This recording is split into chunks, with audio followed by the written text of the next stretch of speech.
Okay. Tune.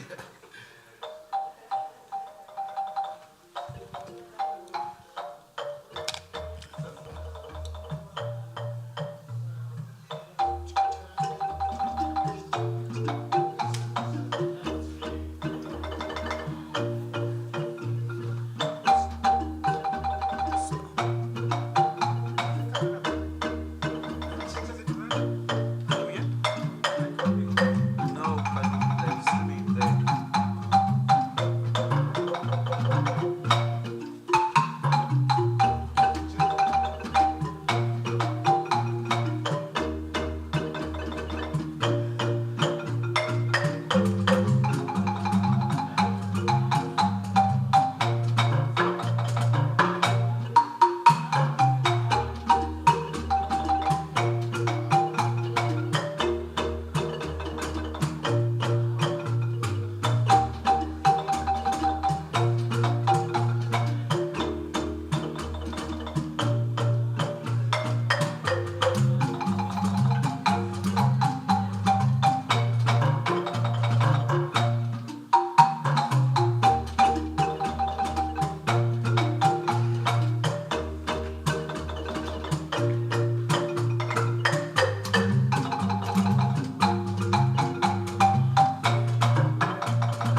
ofunda ucula.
Good morning, ladies and gentlemen.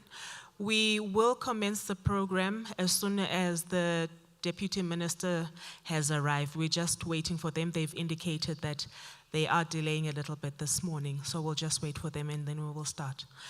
Can I request the students, if your peers, you know that they're supposed to be here and they haven't arrived, may I request that you send them messages and request them to come through to the auditorium. Similar to the lecturers that are here, if your students are not here, through your WhatsApp groups, if you can indicate that they can come as well. Thank you.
Peter.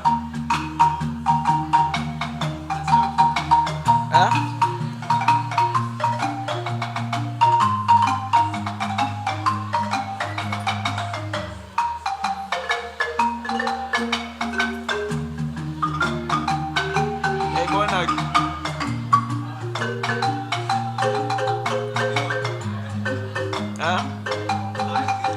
Manibulise ke pha TV.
Whilst, okay, sound, sound. Whilst, you're on. Okay, there you go. Whilst the marimba band is playing, we are told that the minister is close by, as well as the representative from the MEC's office. I normally don't like to do this. Once people come in and settle down, they don't like to move from their seats, but for the people that will be viewing, it is always better to have a focal point. So if you do not mind moving from this section on my right into the middle section, please indulge me. Thank you. You can carry on, Marimba Band. Thank you.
Good morning, colleagues, ladies and gentlemen, students of Walter Sisulu University.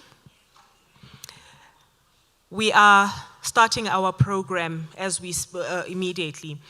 Our guest speaker has arrived. Our deputy minister, I'm told there was a slight delay, and the minister's team is on his way. Colleagues, allow me to call on Professor Bandla Cishe, who is the campus rector. She will officially welcome you to this gathering. Over to you, Prof. Cishe.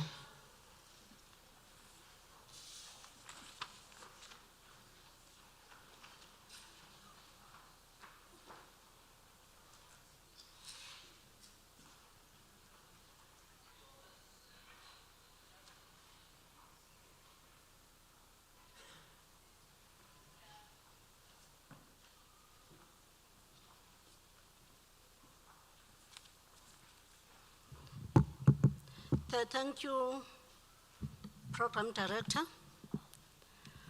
Allow me, ladies and gentlemen, to start with a disclaimer and apologize for our Vice Chancellor and Principal, our two Deputy Vice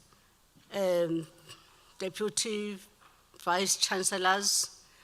All three of them could not make it because of other competing institutional engagements.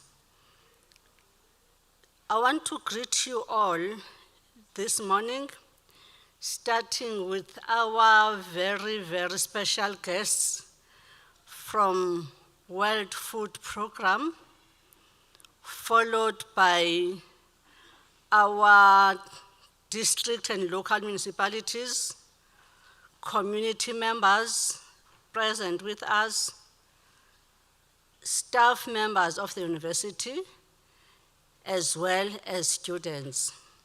Good morning. Walter Sisulu University is an impactful technology-infused African university with its core business responding to societal needs.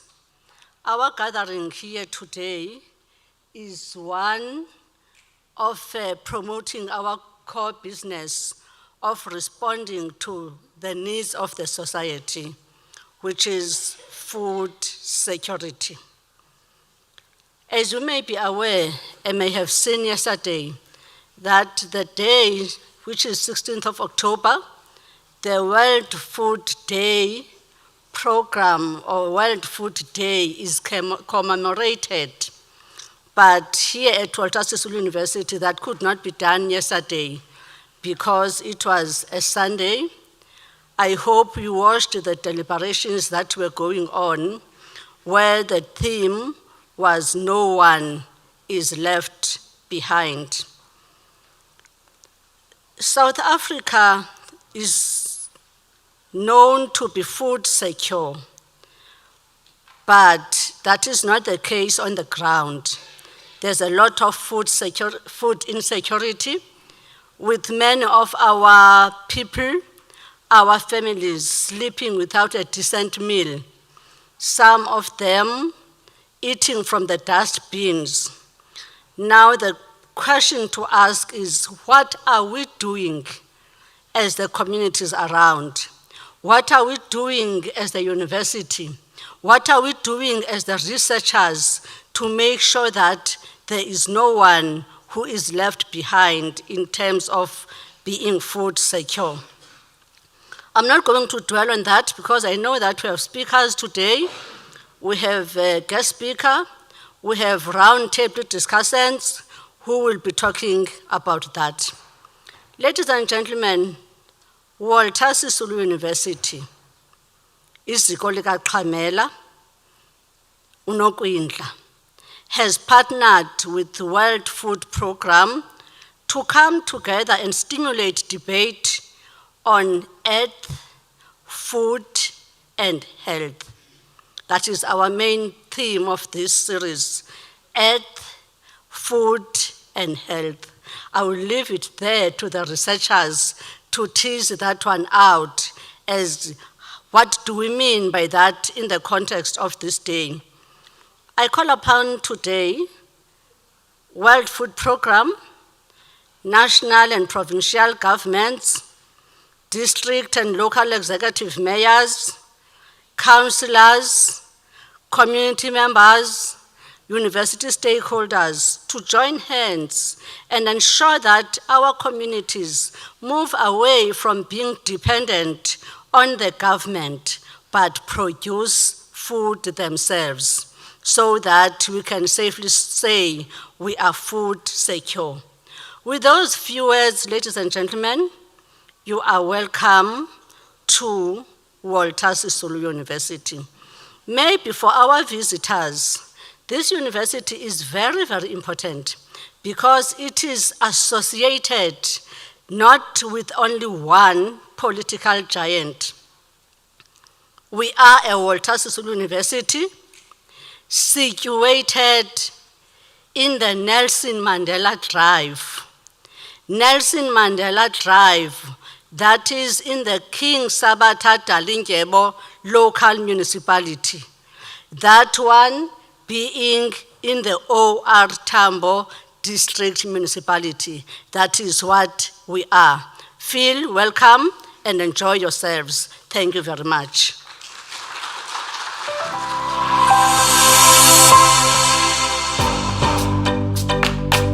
Walter Sisulu University was formed in 2005 after the merger of Border Technikon, Eastern Cape Technikon and University of Transkei.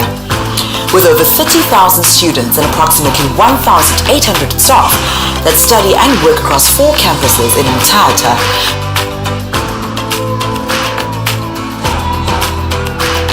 Butterworth, Buffalo City and Komani. The university is uniquely positioned for impact. By its location and its character as a comprehensive university, WSU is strategically located to respond to local and national development needs through its research, community engagement, and over 170 academic program offerings. Because of the university's location and market, it has assumed the role of being a gateway institution for the large population of rural youngsters in the province. Many of these students have gone on to be world-class leaders in various industries. 2021 ushered in a new dawn with the inauguration of the university's first female vice-chancellor and principal, Professor Rushila Nolundi Songa. Armed with a new strategic plan and a Vision 2030, she is set to take the university to new heights. The university's philosophy is encapsulated in the vision, mission, purpose statement, and core values. The vision is to be an impactful, technology-infused African university. Through its core business, WSU responds to societal needs in ethical, scholarly, sustainable, and entrepreneurial ways, and delivers future-ready graduates. In pursuit of excellence, Walter Sisulu University addresses societal challenges by producing relevant, innovative, and impactful research, championing sustainable and just development, and graduating versatile individuals. In pursuit of excellence, 9 strategic goals are defined and pursued under this institutional strategic plan.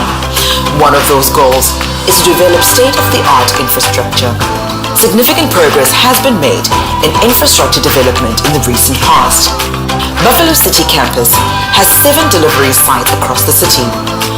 Over the recent past, refurbishments have been made to residences and other buildings in an effort to improve the teaching and learning and living conditions of students. The campus also boasts a one-of-a-kind Phyllis Mtata Collaborative Library, which the Walter Sisulu University shares with other universities. This high-tech, aesthetically pleasing facility truly embraces the technology-infused aspect of our vision because it hosts digital resources. Major construction is underway at Butterworth campus with a brand new faculty building going up and set for completion by the end of 2022. The building will accommodate lecture rooms and offices. Residence refurbishments are ongoing and students will soon occupy upgraded rooms. The campus also recently completed the sewer reticulation system and student village upgrades, and the Imika water supply project is under construction.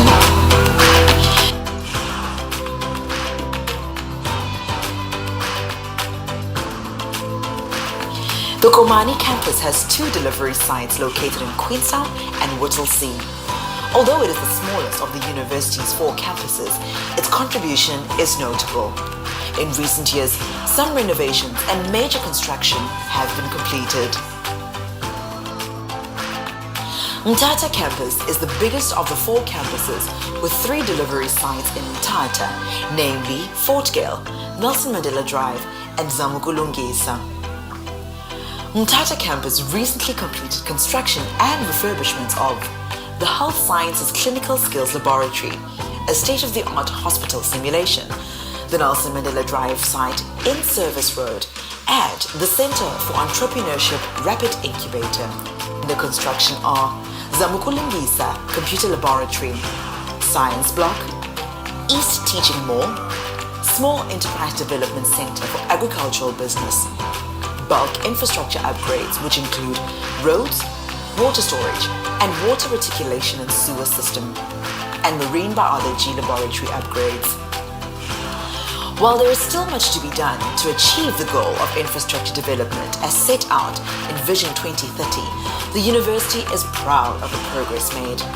With continued support, collaboration, and funds, the university will transform its infrastructure to meet world standard.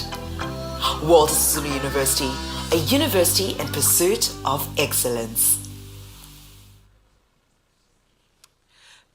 Thank you for that. I trust that this video that we've just played will give our external visitors a glimpse into how big this university is. We are the largest university in the Eastern Cape with over 30,000 students located in the 4 campuses that were mentioned in the video. We also have over 2,000 staff members, which comprise of both the academic enterprise as well as our support services. So when World Food Program partnered with WSU, I think they knew that they were partnering with the biggest university in the Eastern Cape. We're gonna move on with our program colleagues, and I am going to call upon Mr. Hlalanati Funzo. He is the advisor in the regional office of the World Food Program, and he's going to take us through the purpose of today. Over to you, Mr. Funzo.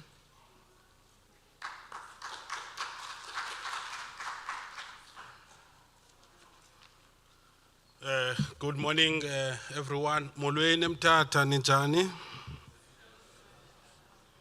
As it's been said, my name is Hlalanati Funzo. I'm from the World Food Program. We're based in Johannesburg. I must say that it's really good to be here, to come and celebrate with you and with all the people of the region.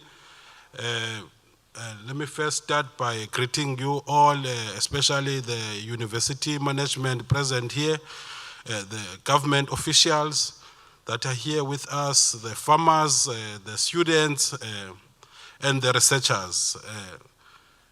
We find ourselves here today to celebrate and commemorate the World Food Day.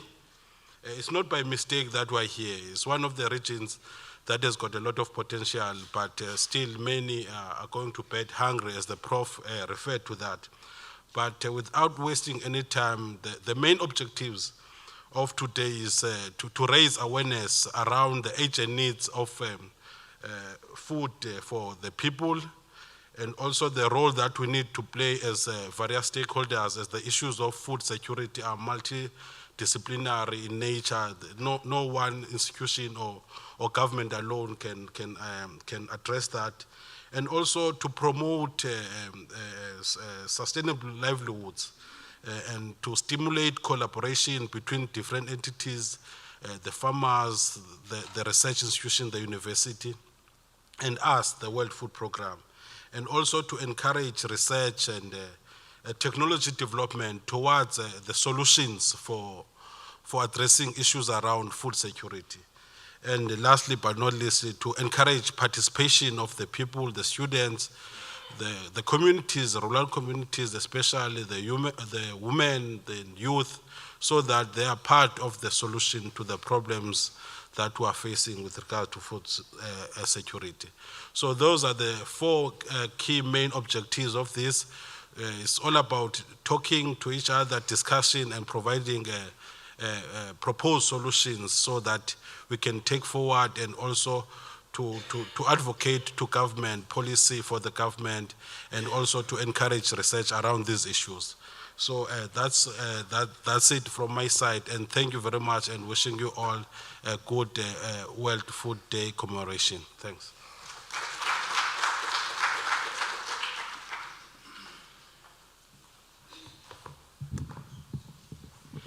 Thank you, Mr. Funzo. So in the audience, we've got students. Students are so critical, as Mr. Funzo has indicated, that the students are the ones in the future who need to find solutions to the problems that we face as a country and as a continent. And they also need to remain relevant to local issues. So we were supposed to have on the program someone from the Department of Social Development to give an Eastern Cape context of how food security, how we are faring in the Eastern Cape along the theme of food security. Unfortunately, he has run into some problems this morning and is therefore unable to join us.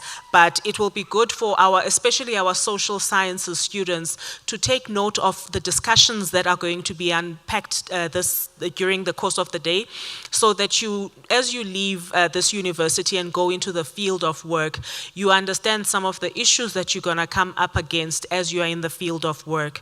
We also have lecturers who are responsible for developing the curriculum, and we know that from time to time we make amendments, we add certain modules onto programs because the world that we live in is ever changing.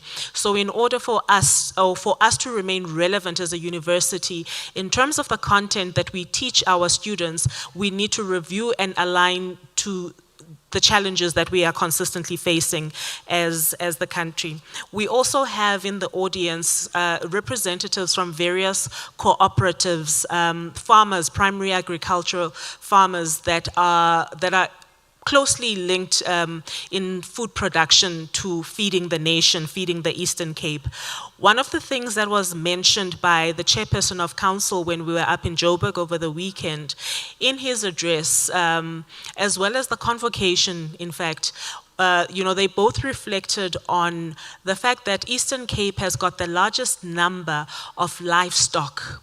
Highest population of livestock in South Africa is in the Eastern Cape. Yet within the Eastern Cape, we don't get involved in agro-processing. So the spas that we have, the Pick n Pays that we have in the province, you name them, they get their beef, they get their bacon, they get their chicken, all of those things in terms of those that have been processed from outside, because we don't have plants in the Eastern Cape. Furthermore, he also mentioned, Advocate Ngugai Toby, that one of the areas that completely lack. In fact, no, Minister Stella Ndabeni reflected on this one, saying that there should be an abattoir located somewhere near Port St. John's or Lusikisiki, because we have got a lot of cattle and a lot of sheep in that area, yet there isn't an abattoir that exists there.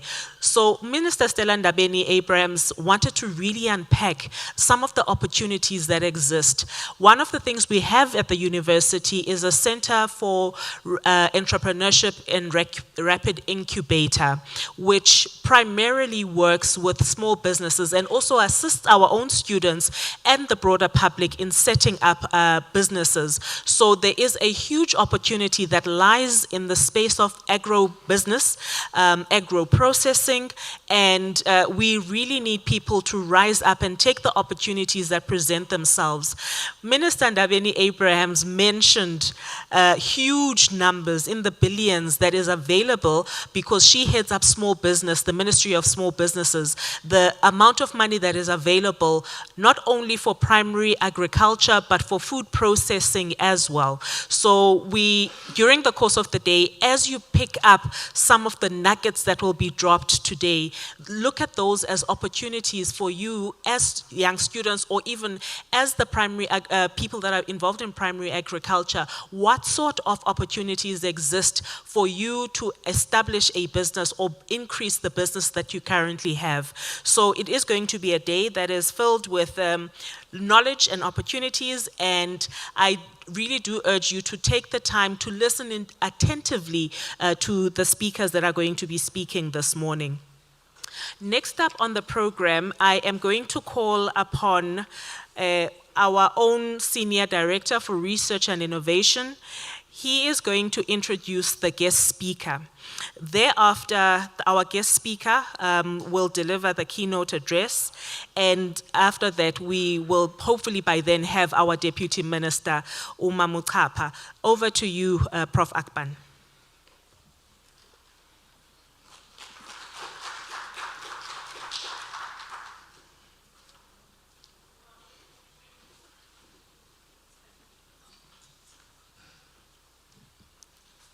Good morning, ladies and gentlemen.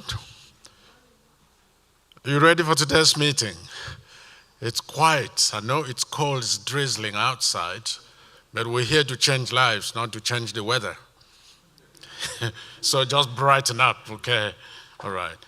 So as we continue, the program is unfolding, and I think we are really, in a way, picking up steam. My job, or the task this morning, it's a simple one, but actually a very exciting one, because I'm going to be introducing you and familiarizing you with the personality who will be speaking to us this morning. I'm a fan of keynote speeches, so I would do anything to attend keynote speeches, because there you learn a lot. Our keynote speaker for today is Dr. Mtata Campus. He is no other than the regional director of the World Food Program in Southern Africa. So, ladies and gentlemen, let me break it to you. I picked this up everywhere on the internet. His name is everywhere on the internet. As I said, our guest speaker is Dr. Mtata Campus, who is the regional director of the Southern African Program, a World Food Program. Before moving to South Africa, by the way, he is based in Gauteng. The World Food Program is based in Gauteng. Before moving to South Africa, Dr. Haley served as the WFP country director and representative in Egypt. And before that, he had held diverse professional posts. He has been like one of us, a professor in the university in Ethiopia, a research scientist in the United Kingdom, a civil servant in Ethiopia, and an international private sector consultant of the Intergovernmental Association for Development.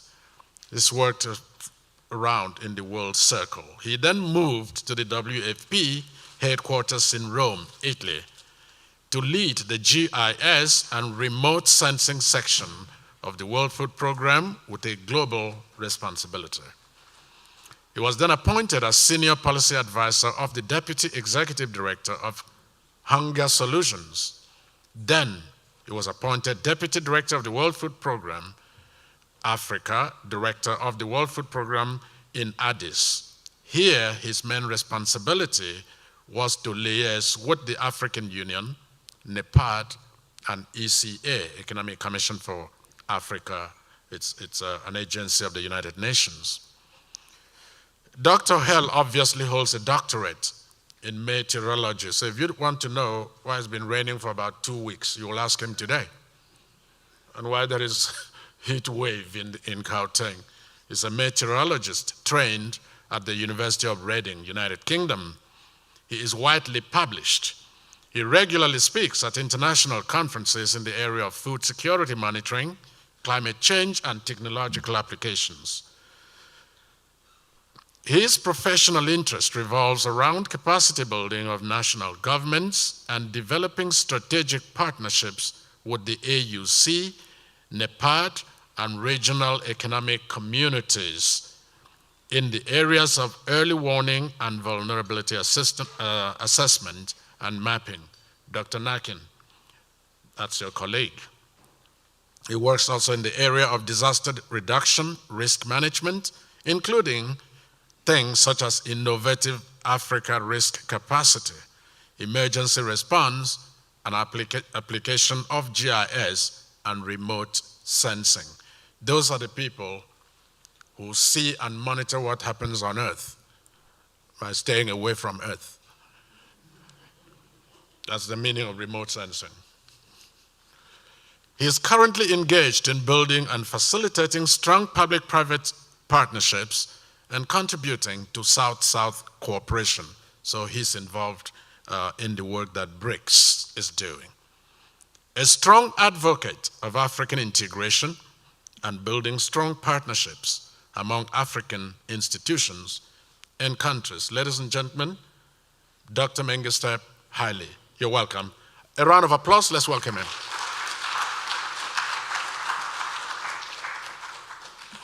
As the good doctor comes up onto the stage, I also just want to indicate that our own Chancellor, Dr. Sheila Sisulu, is watching via YouTube. She's just sent me a message, and she used to work for the World Food Program. She was based in Rome, so she has a very close affinity to both ourselves as a university because she's our Chancellor and also the former employee of World Food Program. You can take the mic, Doc.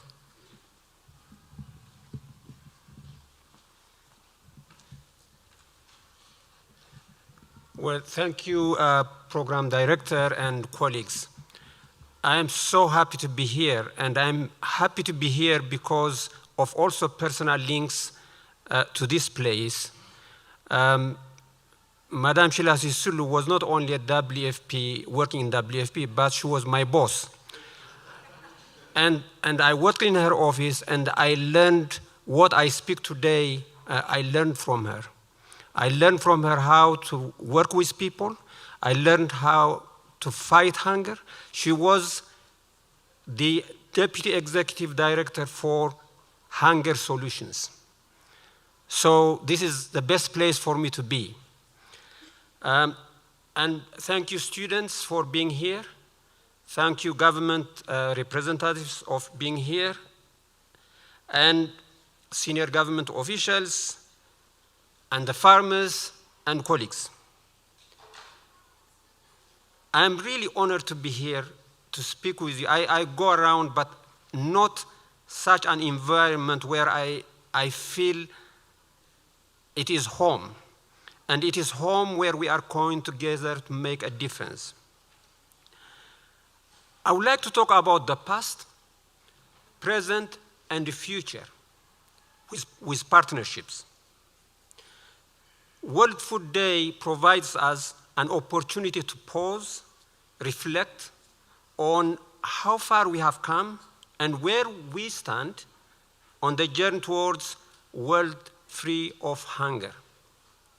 Hunger is not new. It has been wreaking havoc for decades. Program Director and colleagues,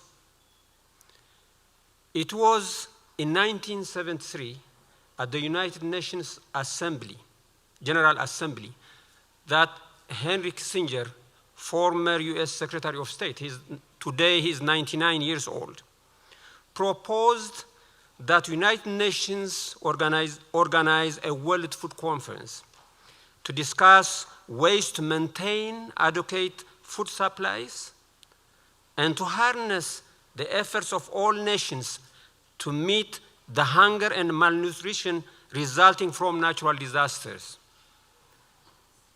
As a result, the first World Food Conference was held in Rome in 1974 in November. At that conference, the most famous statement was made by Henry Kissinger, who made the declaration that says, within 10 years, no child would go to bed hungry. Within 10 years, no child will go to bed hungry. That was 1973. At that conference, governments attending the World Food Conference made a universal declaration. on the eradication of hunger and malnutrition and proclaimed that, and I quote, "Every man, woman, and child has the inalienable right to be free from hunger and malnutrition in order to develop their physical and mental faculties." Ladies and gentlemen, this was in 1974. Some of you students, let alone you, your parents were not even born. And we are still speaking about the same topic. The world was much poorer then than today. Yet, leaders made a bold proclamation to end hunger in 10 years. Again, this was in 1974. Today, when we talk about Food Day and we talk about food insecurity, we are repeating those issues that they were talking about. The commemorations have been ongoing for the last 42 years because the Food Day started being celebrated in 1981. And in each commemoration has taken various shapes and adopted different themes every year. Each year, the theme acts as clarion call for action, and this year, it is Leave No One Behind. The day has been set aside to raise awareness of world hunger and poverty. As such, its themes have centered around agriculture production as the catalyst of food security. This is the recognition that food production is primary to the realization of food access for all, especially the rural populations, including women and youth. When I look back at the decades from 1981 to 1991, so you have 10 years of commemorations, the themes have been around the prioritization of food access for women, rural populations, youth, and the vulnerable, including smallholder farmers. Colleagues, we were talking about this and we are still talking about this. If the subsequent decade, the focus was on sustainability while ensuring access to nutritious food and recognizing the role of women in play in ensuring food security. Continuously from then onwards, global leaders and experts have been meeting to find solutions to world hunger. In 1995, leaders pledged food for all. In 1996, leaders pledged to eliminate hunger and malnutrition. But see at this, none of those statements were as bold as that one of 1974. In 1974, it said in 10 years we are going to eradicate hunger. After that, all the statements that have been made will be reducing hunger, reducing poverty, and so on. So we have become less and less ambitious in our thinking. In fact, at the turn of the century, leaders promised us a millennium that will be free from hunger and committed to halve the number of hungry people in the world by 2015. Again, we are not saying to eliminate hunger, but to halve and reduce hunger. So we are accepting that some people will go hungry to bed. Now we are talking about the SDGs. Ladies and gentlemen, great progress has been made in many other countries, especially in East Asia and China. Food security, however, there has not been so much progress in the most endowed continent with ample arable land, water, good climate, and young people here in Africa. Food security and hunger has become synonymous to our continent. Today, our continent is a net importer of food. Sadly, food imports jumped from 10 billion in 1980 to 55 billion today. As if that was not enough, Africa's food imports could double to 110 billion by 2030, unless urgent actions to increase food production are implemented. And here, students, young people, we call on you. Let's reverse this. Now, I will ask a question. Why is this, and what is the missing ingredient? What must we do differently?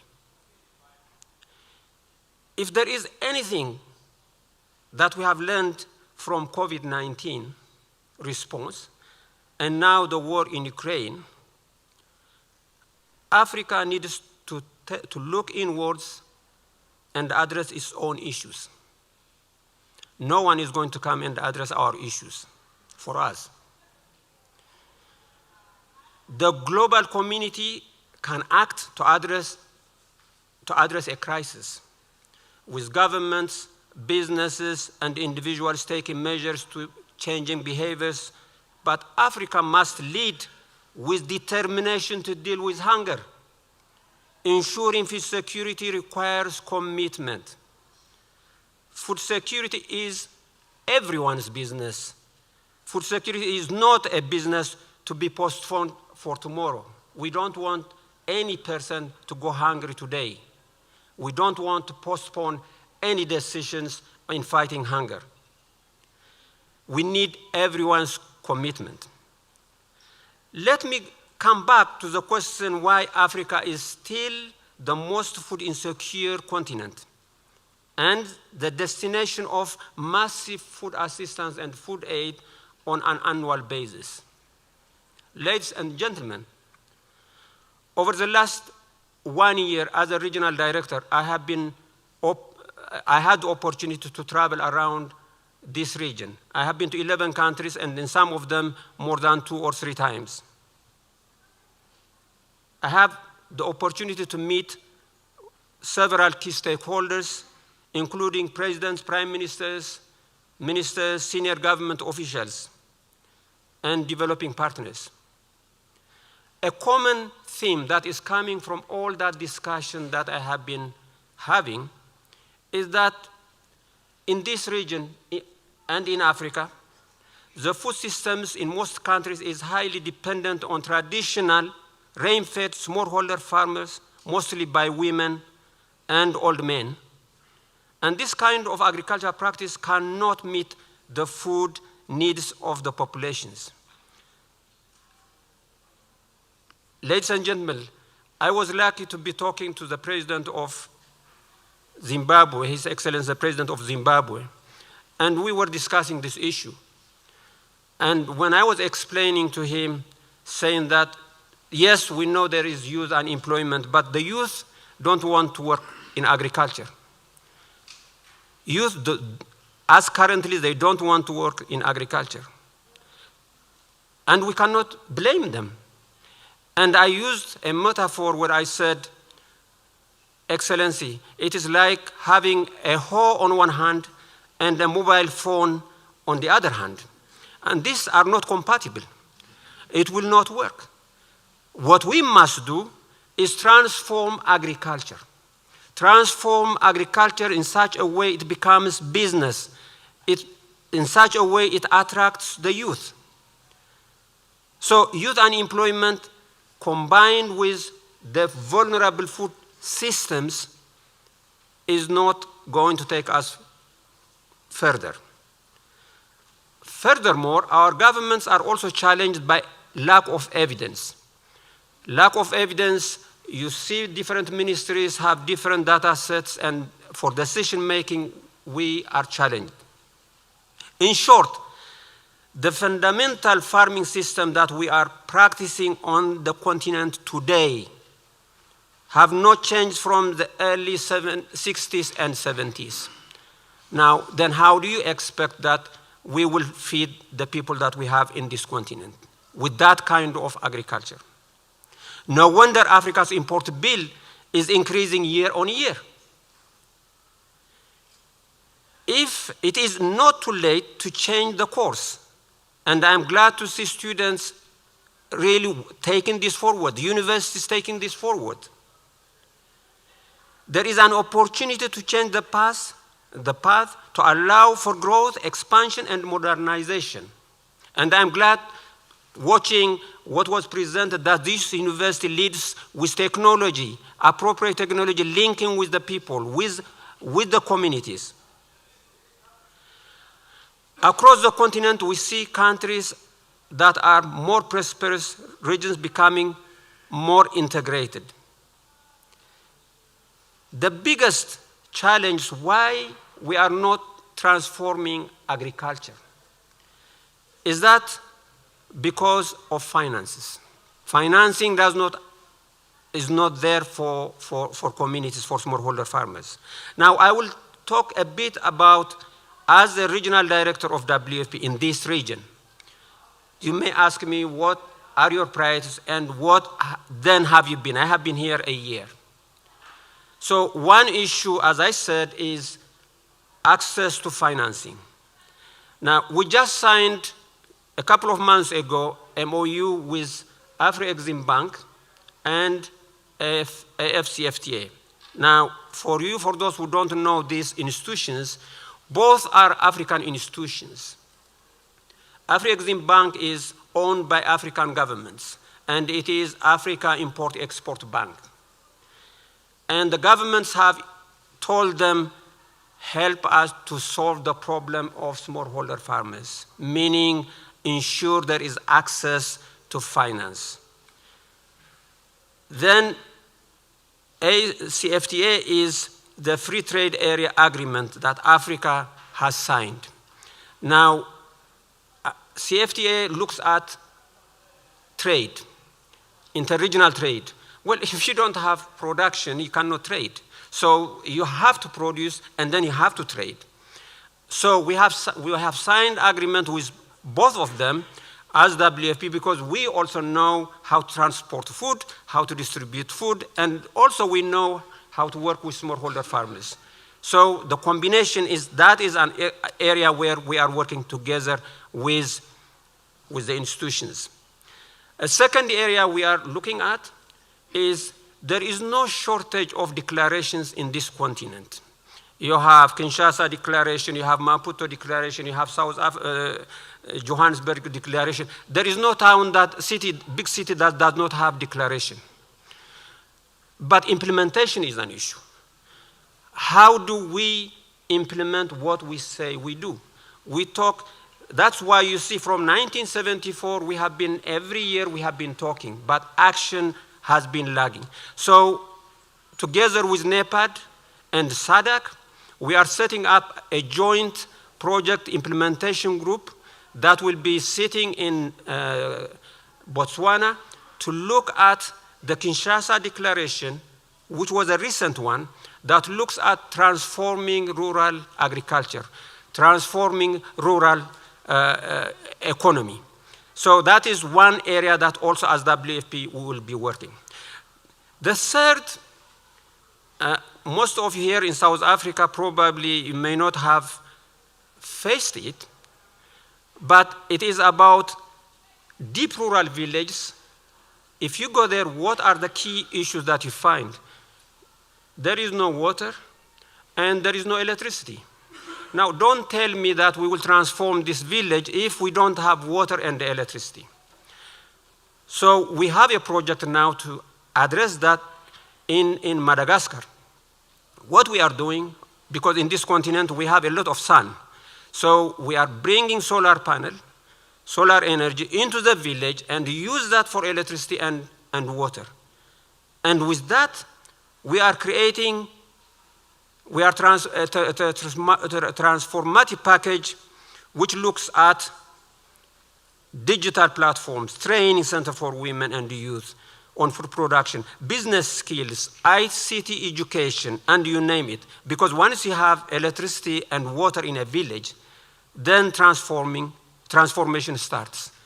And it's very important. Without that, we cannot employ the youth and we cannot transform the villages.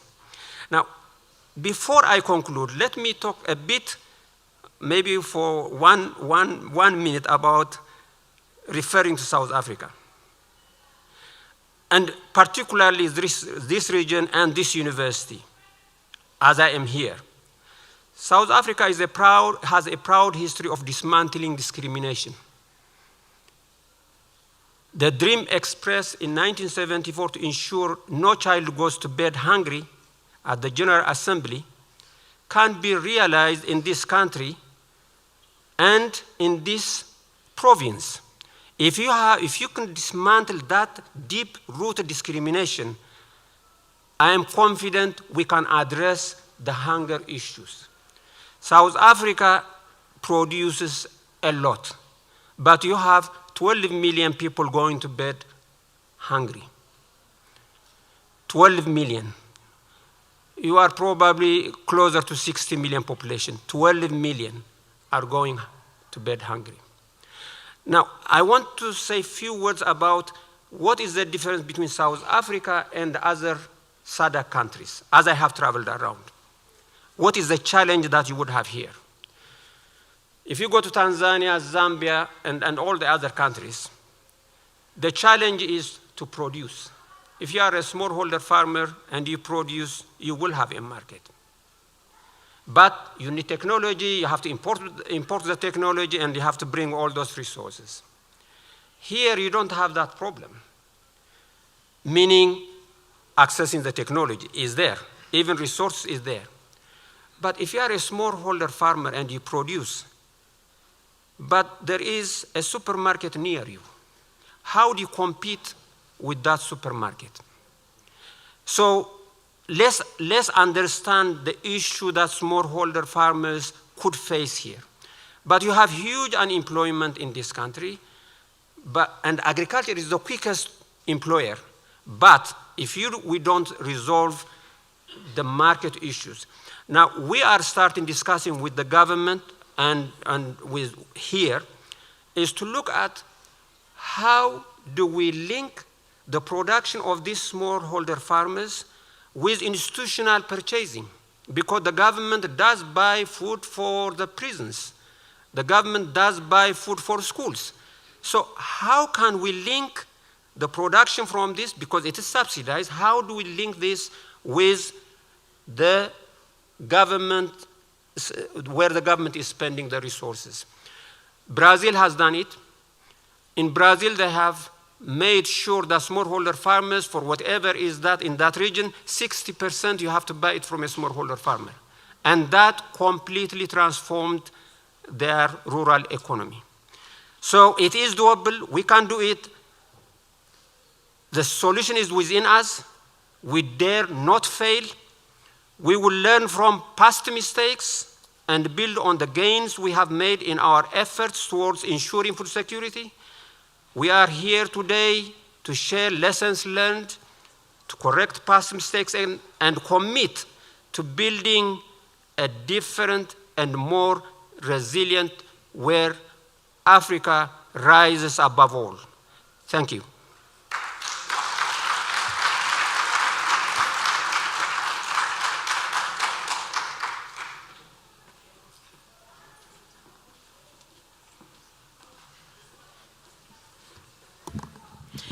Thank you very much, Doc, for that very compelling delivery. I implore the people in this room not to be downcast because you hear of the challenges.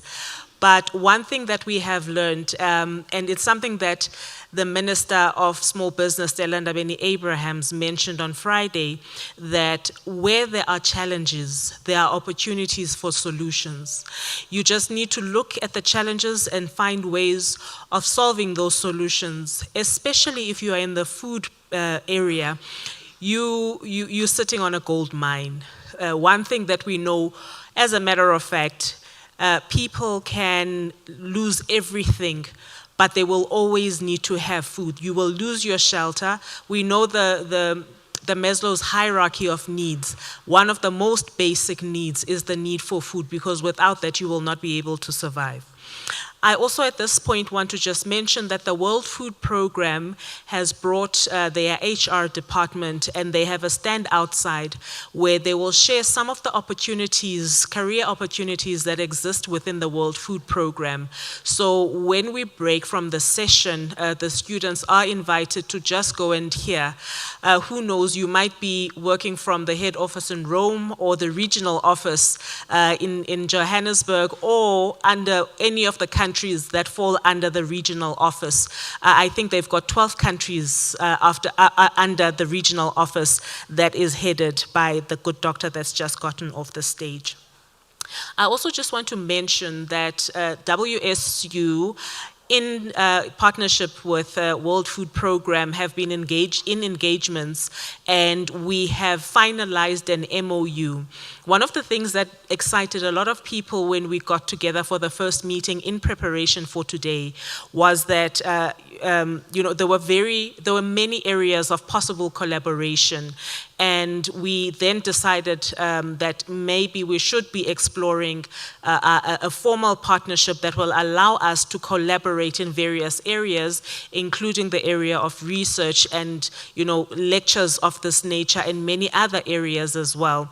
So we look forward to a virtual signing that will take place fairly soon of that MOU that formalizes our relationship as a university with the World Food Program. Colleagues, I had indicated, ladies and gentlemen, that our speaker from the MEC's Office of Social Development was not going to make it, but we have got Dr. Hosu, who will just touch briefly on food security around the Eastern Cape. You know that as a university, we do a lot of research that needs to inform some of the things that we do.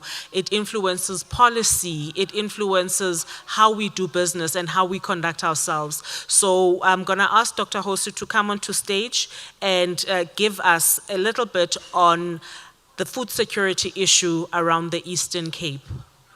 Dr. Hosu?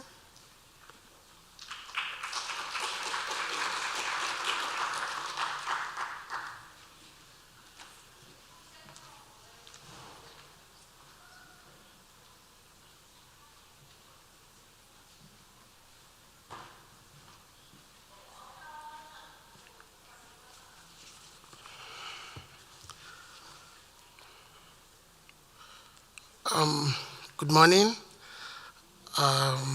Director General of World Food Program, colleagues, and all the principal persons represented here.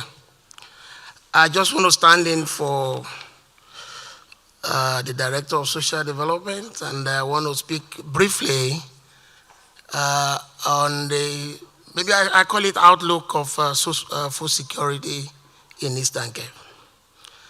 I'm not going to dwell on the fact that we all know what is beholding us. This is not just what we perceive, it's just the research. The recent report by World Food Organization by IFAD just put a stamp on that Southern Africa is actually declining in nutritional aspect. So we see that, but I want to give an outlook based on what I know when I first arrived here in 2014, and what we have done, the research I have participated in, and then also look at what is the thing we can do now in Eastern Cape. Number one, I did a study 2012 when I was running off my PhD, and actually forecast which area will receive rainfall in South Africa. And I did that study with IASA, it's International Institute of System Analysis in Vienna.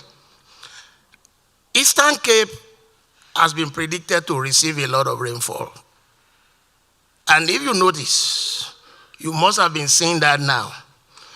But receiving the rainfall, because it can be more, but it's going to be more, that's what research predicted. But how do you harvest it? What do you make out of it? It's an issue. So once you see, as sir, and I also learned that you're also in that area, we have noted that since 2012, and it was predicted, but how do we harvest it? How do we store it? Those are serious engineering issues that we have to deal with in the province. And then when you talk about the land also, it's not too bad. The land is, I'm talking about the outlook now. The land is not too bad. And we can make do of it. It's not so flat as we have in other places, but we can make do of it. I made mention of what when I came as a postdoc, 2014, I worked with Professor Luswazi. And Professor Luswazi could tell you stories, how people always, local people are always healthy because of the milk, the fresh maize, and all those stuff. So she's always telling us this is what it has been. But an aspect I will talk about is that the food production in Eastern Cape has shifted drastically towards the garden farming. In Eastern Cape, it used to be a very massive arable farming. Now, it's shifted to that. Before I came here at 8 o'clock, I brought somewhere in the morning. I've told my students to look at those ladies. If you look at the streets in Mtata, you will see the women selling seedling.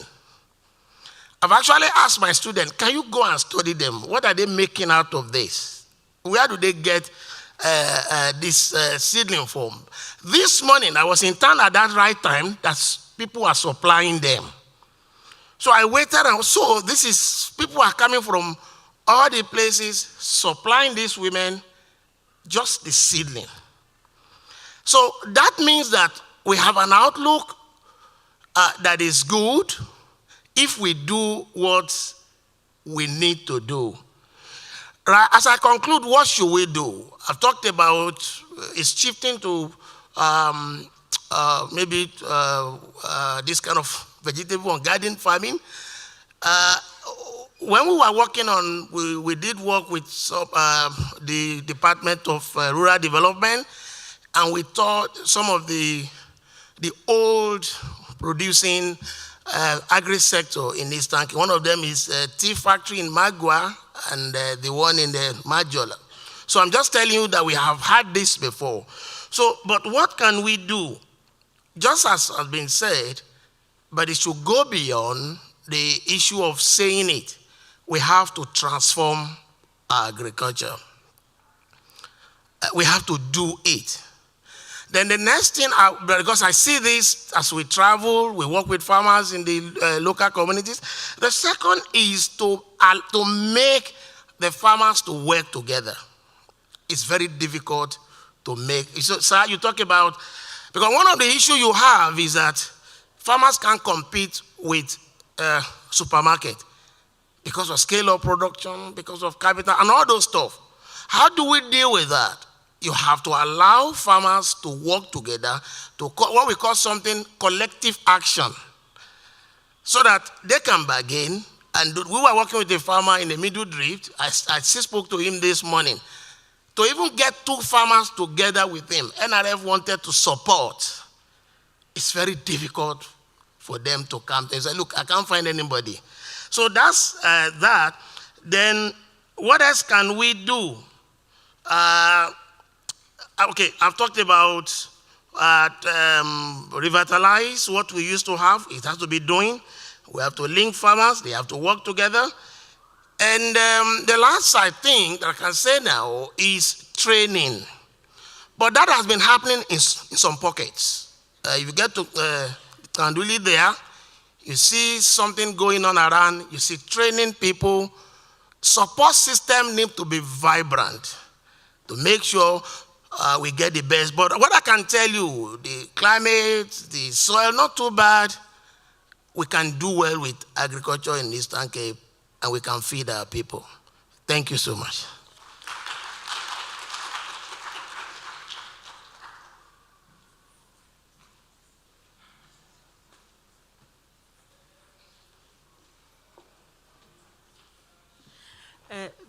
Dr. Hosu, I should have asked you to stay on stage because we are going to move into the next session. It was initially scheduled for after lunch, but we'll bring everything before lunchtime. We're going to move into a section of roundtable discussions.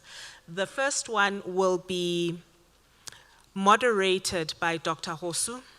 And may I request the other participants to join him on stage.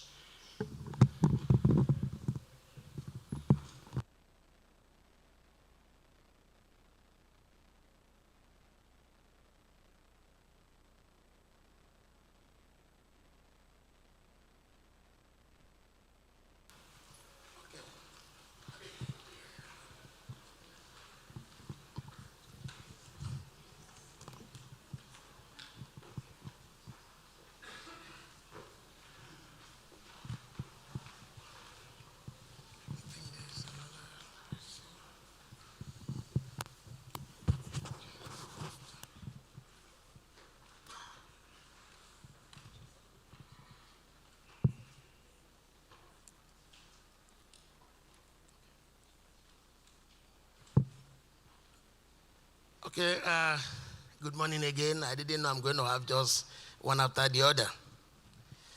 But it's interesting because I was a farm kid. I grew up on farm. So I like talking about food. Okay, in this session, sorry, I'm not sure, I'm audible, like this thing is not working well. This section, we want to, you know, there is power in talking and sharing knowledge. At that point, and I do believe there are people here in government and research, as we interact together on this issue of food security, we definitely have a way out of it. So this section, we have 3, I'm supposed to have 4, but I have 3 here from Mr. Zili. Oh, you're welcome, sir. I have Dr. Simba Seve, and I also have Professor Tom Okelu here. Now, what do we want to talk? We just want to, this session is going to be maybe about 40 minutes. They will speak, we also interact and ask them questions. Okay. So I'm going to ask them the first thing. Okay, they have already introduced me, and I don't need to introduce myself. The first thing is that I will allow them to introduce themselves, where they have worked, the work they have done, and that will take me about maybe one minute. They just introduce their work, what they have done. That's why what we're talking today, food security. I start from you, sir. Thank you very much, and thank you for this wonderful opportunity to be here at this wonderful institution. It's really an honor and a pleasure. My name is Heinz Zili. I am with the World Food Programme's Regional Bureau based in Johannesburg, where I am a vulnerability analysis and mapping officer. So we really do try to track vulnerability to food insecurity, try to measure it, try to understand it in all its dimensions, so that we can best respond to it. And before that, I was working with SADC as part of WFP, supporting vulnerability assessment committees. So very much interested and involved in assessing vulnerability to food security. Thank you very much. Thank you, sir. Prof? Thank you very much, Chair, for the opportunity. I am an associate professor in the Biological and Environmental Sciences Studies Department at Walter Sisulu. And my background is in environmental studies, and my core focus areas is application of geo tools like geographical information systems, remote sensing, in addressing many issues, and particularly not only in agriculture. But going back, my interest in food goes way back to when I was a PhD student at the University of Zululand, and I got an opportunity to work with the National Department of Agriculture in South Africa to try and assess the agricultural education and training services in the country. And from that on, my interest has grown, and we are at that stage of looking at how can we develop smart agriculture to ensure that South Africa is food smart, and then also to address issues of food insecurity, because it's a huge challenge. And with that, when you find as a scientist, we also get to look at the agrarian reforms and what is happening and how that can be addressed to ensure that food issues actually are addressed. Thank you. Thank you so much, Prof. Okay, the next, Dr. Seven. Okay, thank you. Thank you for the opportunity. I would like to thank the organizers for the opportunity to be part of this discussion. My name is Dr. Simbarashe Ndlebe from the Risk and Vulnerability Science Center here at Walter Sisulu University. I'm an agricultural economist by profession. I studied agriculture here in the Eastern Cape at University of Fort Hare. And then after Fort Hare, I joined Walter Sisulu as a postdoctoral research at the center, like I said, the Risk and Vulnerability Science Center. The center mainly focuses on global change science research.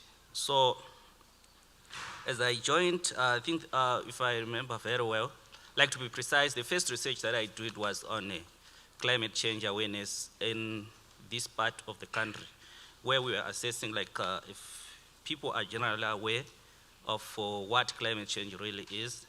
And then as I continue with the center, we did so much research on the incidence of droughts, the state of food security in this part of the country, and relating it to other parts of the country. So it's kind of my field of research where we try to link what really climate change is doing, is the effects it's actually having on agricultural production, and what are the socio-economic consequences on the people on the ground, especially the farmers, our communities.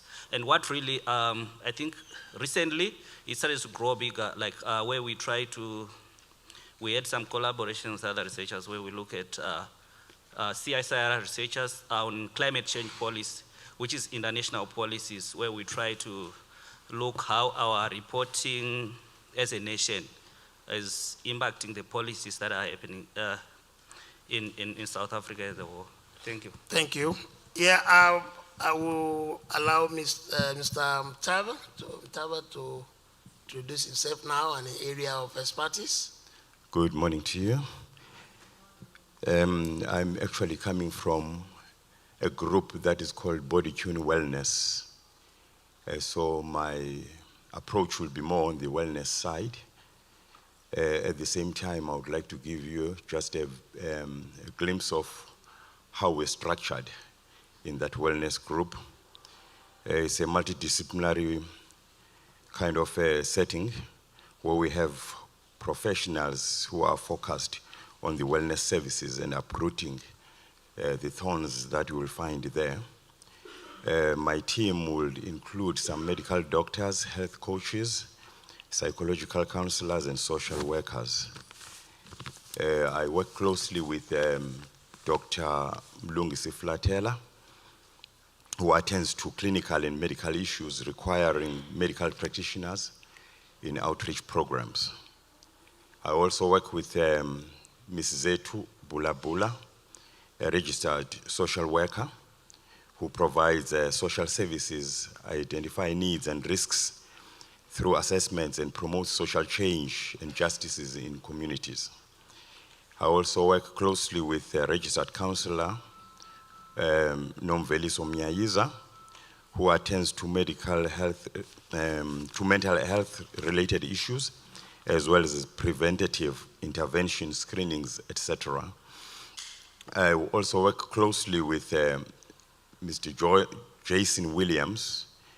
He's a UK certified natural health professional, also a nutritional advisor. He got these in US and UK, and also he has been doing herbal medicine and alternative medicine as an associate.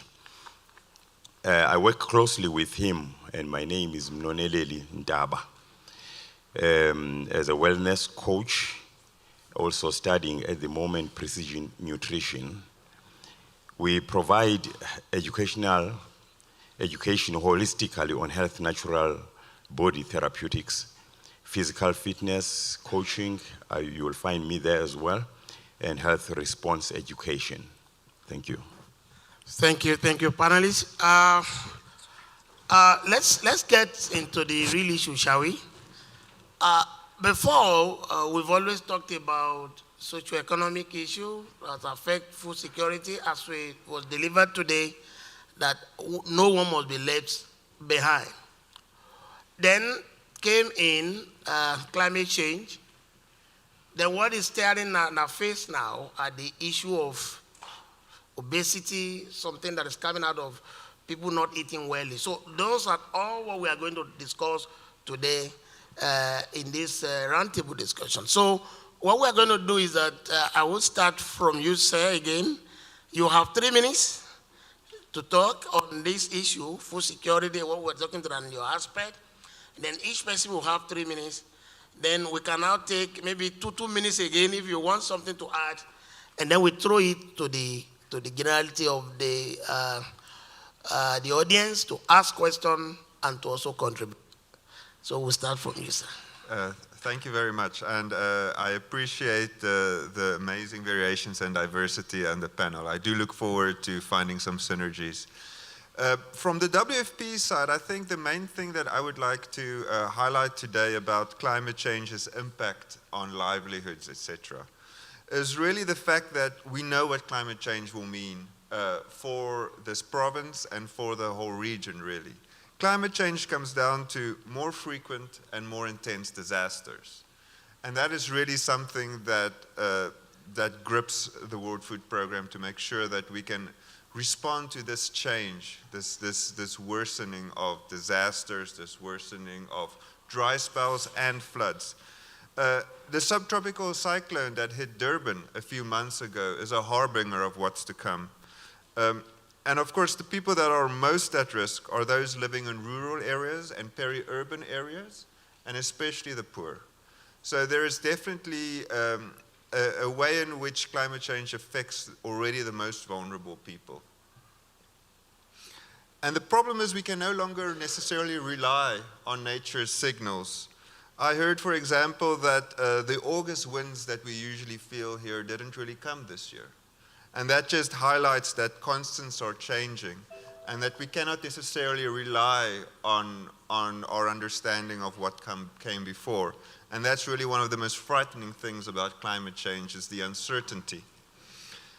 And I feel that therefore we must improve the way that we understand climate change and the way we understand that it's going to manifest itself. We must advance our ability to forecast, to predict, and we must make sure that those forecasts reach communities in a way that is timely and is relevant to them, so that they can take the best decisions in terms of the information that they have. And more importantly, we should also change the way that we action. We must be able to move in anticipation of events. Generally, the model has been one of disaster management. There is a disaster and we respond. With climate change, there is so much more importance on focusing on preempting, on preventing. If we know that there is a dry spell coming and we can predict it, what are the actions that we can take? Not to effectively to anticipate the worst impacts and to avoid those impacts, rather than responding to an event to avoid the event in total. So really that is very much where we are interested in working on. Anticipatory action, moving and acting before the disaster strikes, before we see the dry spell coming, before we see the flood event, and improving our ability to be stronger and be prepared for what is coming. because what is coming is hard to predict at this point in time. So we need to improve our predictions and make our actions early. I'll leave it there. Thank you very much, sir. Thank you so much. Okay. Prof, you can go. Thank you very much. I want us to be a bit practical. What is the motivation as to why we're here? We're here because primarily to meet our primary need, which is food. And not just food, but good food. And good food is related to our health.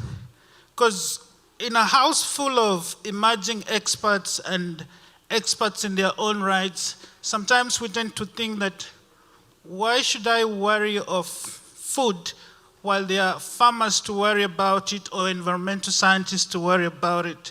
But it affects us most. And if you have been observant, you'll find that at any given time, even if you had a very good meal in the morning or in the evening, it won't take you long for you to feel hungry. You'll feel hungry and you've got to address that need. So it's a constant need that calls us to be aware of the food needs and where we're going to get it. And then it also comes in with the issue of affordability. So if you talk about social livelihoods, you're talking about access to good food and in terms of quantity and quality, and also the affordability of it. So you'd find that if those basic things are not in place, we end up being just scavenging for food, because you'd actually see that over time, even for those of us who are working and we have a source of income, we do always assume that we have the affordability sense. But if you look at us, we have actually tended to develop hunger survival strategies. Like, say, for instance, if in more times we cannot afford good, decent meals. Like, for instance, you look at the student community or the other people who are in the workplace. The much they can afford is chips or iguinya. And then we top it up with a soft drink. That is very unhealthy. And with that, if you talk about environment or food and health nexus, you're actually eating poorly and you're opening the window for bad health. And addressing that is also going to be a challenge.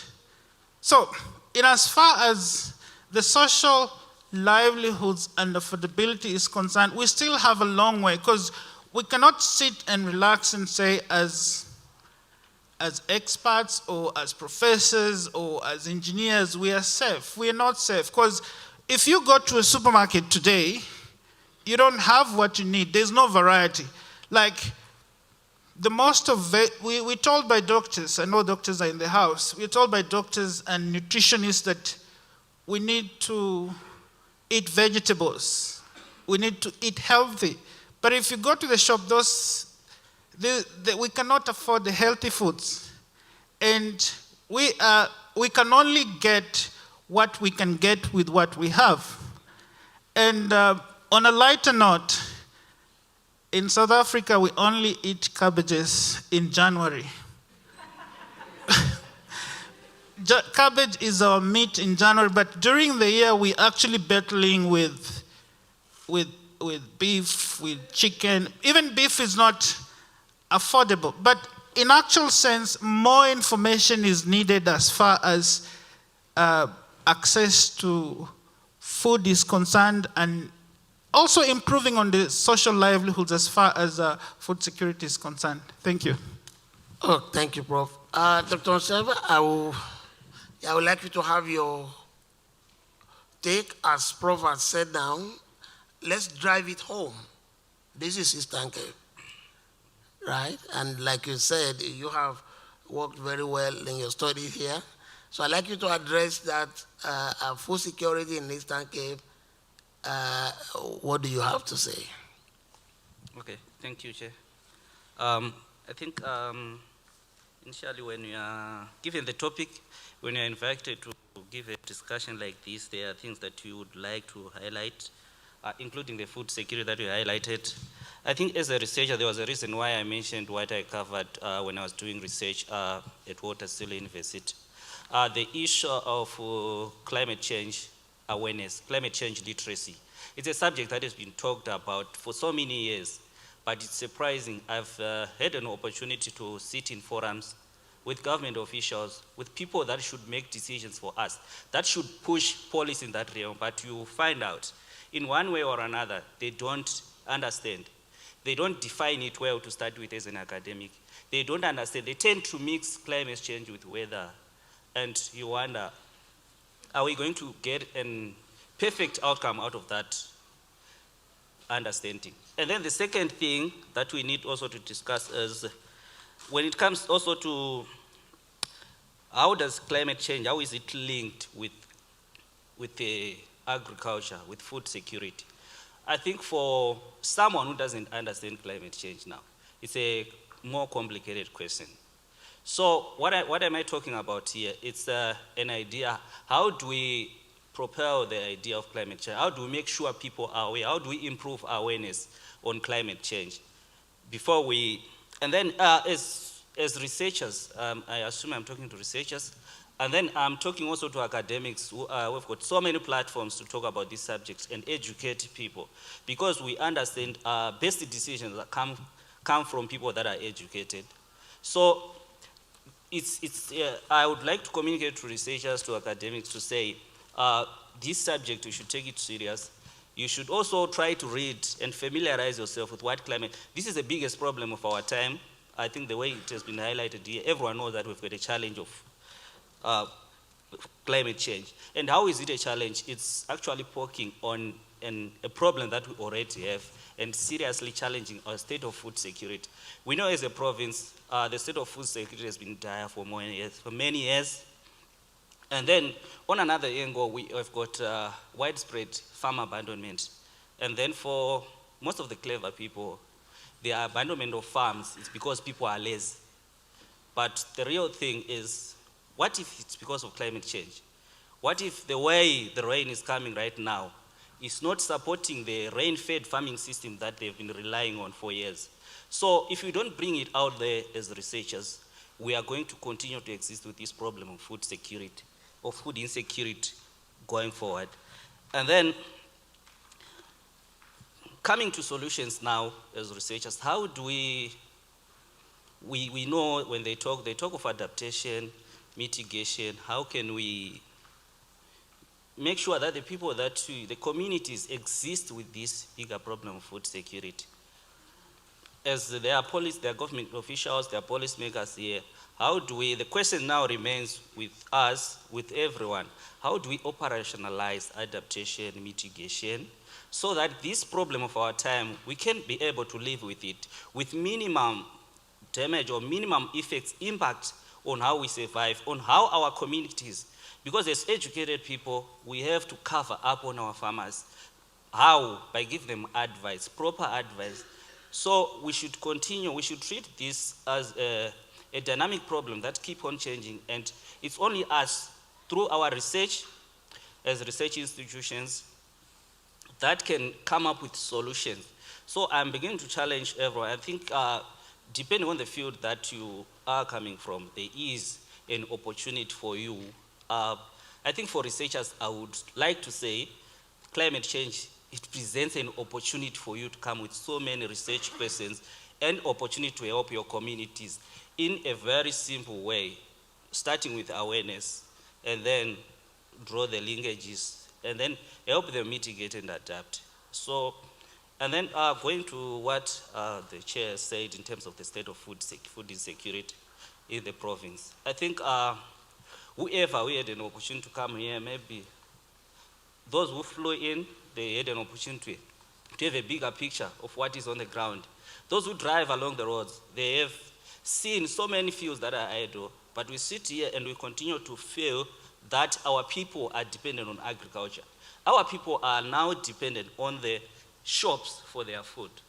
And the fight here is trying to say, okay, they've been producing from the same field. How do we take them back to the fields in the face of climate change is the challenge. So the dependence on the shops, it means there's need for income, there's need for money that they don't have. So food insecurity is a reality. Climate change is a reality. We should try to come up with solutions for those. Thank you. Okay, thank you. Sir, before I get to you, I just want to make an intro. And all the panelists have just talked about the nexus between all these components we're discussing today. It's not just to eat, it's eating healthy food, which is very, very important. So, sir, I would like you to speak on that, as you had also indicated you want to speak on. Thank you very much. I would like also really to be practical as well, much as to give the background of the discussion that we're going to have in these few minutes. I will be looking mostly at the livelihood practices that can be used by our communities in spite of all these odds or challenges brought by climate change. I will also touch on the socio-economic approach to mitigate such challenges, mostly in our rural areas. And as a wellness person, of course, I will touch on the nutritional value and therapeutics around the food products, which are my source of reference today. I will make an example quickly by looking at some seed that we may look down upon. That is a pumpkin seed. If you can check the prices of the pumpkins and against the prices of the pumpkin seeds, you will find a vast difference. You will get a kilogram of pumpkins for 24 Rand 99. Yet pumpkin seeds per kilogram are 199 rands. It means you have a pumpkin that is worth less than what is inside the pumpkin. And if you were to get those pumpkin seeds and not throw them into the bin, it means you are actually keeping some wealth back and eating something that is good in what you are eating, the pumpkin itself. And you will find these pumpkin seeds in all the supermarkets, being sold to people who have learned that pumpkin seeds are good for their health. And they don't mind paying for those pumpkin seeds. Meaning that economically, if you were to keep those pumpkin seeds and try and collect them, package them nicely, put them on the shelf, you will make money for yourself. I normally go I sit in the back seat of the OR Tambo district when they go around doing their programs in the rural areas. And this is what I will take a chance educating the people of those rural areas on how to use to their best what is in their disposal. So they have to make it a point that if they have trees, they make money out of the trees that they plant. If they have avocados, I will teach them, if it's a good place where they can plant avocados, how to actually plant avocados. And I will tell them of the nutritional value on the things that are there. So James Allen will say the law of harvest is to reap more than what you sow. And we ought to sow as to reap. If we touch a little bit on the nutritional value of what is in the pumpkin seeds and what get people to be interested in getting pumpkin seeds, there you will get your iron in a quarter cup of pumpkin seeds. You will get a daily, for your daily needs for iron, 16% of that. And the same half a cup, quarter cup, will also get you 5 grams of fiber, which is more than most of the nuts that you will get on the shelf. In addition, pumpkin seeds are a good source of amino acids, protein, the omega-3s, as well as minerals such as zinc and magnesium. I won't dwell much in giving you what those things will do to your health, but it is something that you should consider, that you will get something nutritional from those pumpkin seeds. They are alkaline forming. And if you talk about things that are alkaline forming, actually there's something that we call acidosis, where most of the people are caught or trapped, that they are acidic. And when you are acidic, you attract a lot of diseases. And if you want to alkalize your body, this is something that you may want to use your pumpkin seeds to alkalize your body so that you can have a strong immune system. You can also have all the benefits that you may get from the pumpkin seeds. You will have there your tryptophan, which is converted into serotonin and niacin, which aids in sleeping. You will have good sleep. Your levels of LDL, you will lower your cholesterol in your arteries by using these. I'm trying to summarize. You will get your manganese, your iron, your magnesium, your copper, all those trace elements that you need for your central nervous system, for your bones, for everything in your body. You actually need these things. And so if you keep buying these, you'll get your vitamin K. You will curb a lot of diseases that will actually take an opportunity to overcome you if you don't use these healthy products so that you can be strong enough to face them. Thank you so much. It's been a very, very interesting discussion, isn't it? We want, because of our time, we want to throw it to the audience now. It's very important. Maybe we have a member of the audience also want to contribute or have any question. Do we have anybody? It's an interesting food issue is very interesting. And what you eat is yourself, you see. We've talked about production, we've talked about health. Is anybody in the audience before I give? Okay. Okay, let's please, can I see hands off again? 1, 2, 3. Yeah. 1, 2, 3. Okay, Dr. Kabiti, number 4.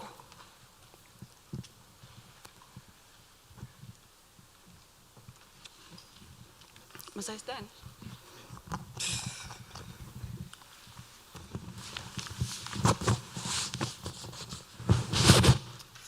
Greetings. My name is Unezu Swamlenzana. I'm from Libode. I'm a farmer. My comment is on the, you mentioned, sir, that the people that are widely affected by climate change is people in rural areas. So my question is, what is being done really to assist the farmers on the ground? Because yes, they are really affected, and the help that we get from government by the Department of Agriculture, their solutions are more based on the synthetic fertilizers, your pesticides, which also have negative effects on the environment, and they continue to harm the environment. Yet, so my observation is that there's really not enough information out there from the people that are on the ground helping us. Example, your extension officers from the Department of Agriculture. So when Doctor spoke of awareness, there isn't really awareness, and my question is, what can be done, what can be actively done, so that we can be able to see and measure the impact? Thank you. Okay, let's know the questions. We all will have to respond to them. Number 2, quickly.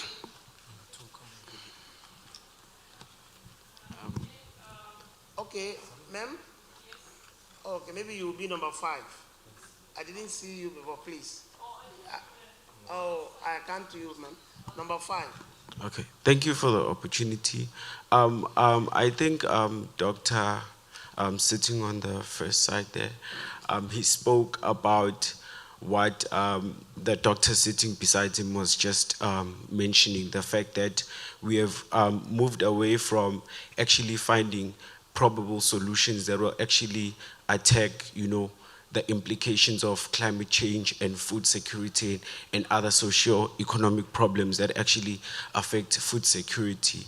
And that is actually what we are experiencing now, whereby the government will say they will go in support of village farmers and actually going to offer them survival methods of how we are going to, survive in terms of the threatened food security. So I wanted doctor to actually break down the relationship of organizations such as the World Food Program and the government, and actually how it gets down to people who are actual farmers, how the relationship of funding actually, how it does not actually reach people that it's supposed to reach. Because the most important thing that is supposed to happen is the fact that a government should subsidize subsistence farmers and make them capacitated so that they can actually have an economy that will run in the rural areas and support each other in that manner. Therefore, the output of the food that is going to be created by subsistence farmers can go to the market in local areas. So I just want the relationship, him to actually clarify the importance of organizations of World Food Program working with government and actually reaching down to farmers. Thank you. Okay, thank you. Let's make the question snappy. So that we can manage the time. Number 3.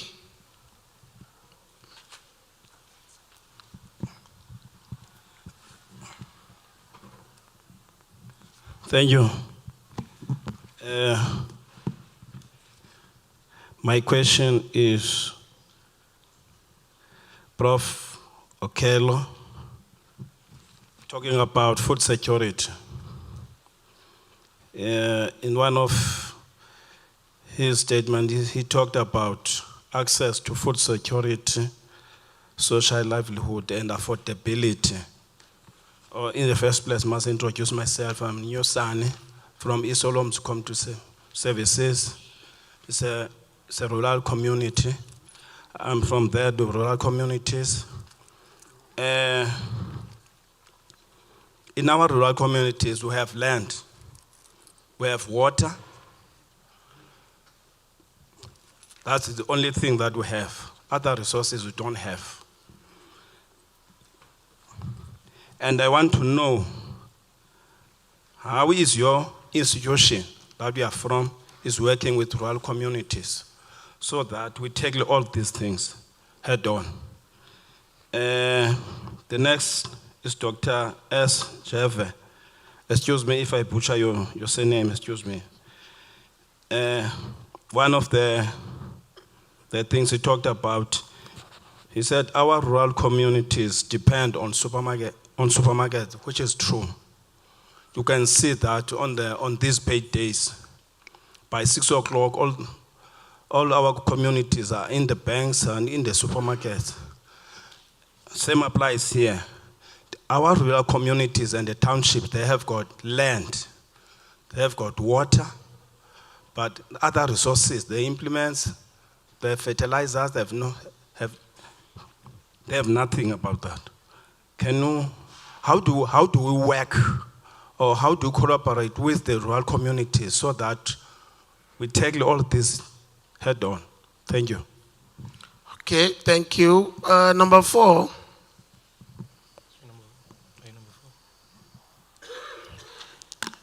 Thank you to all our panelists. My name is Dr. Kabiti from the Recent Vulnerability Science Center here at Waters Zulu. My question, it goes to, I think, all of the panelists, whoever is comfortable to answer that can respond to that. There's been a talk with regards to move from farms towards gardening.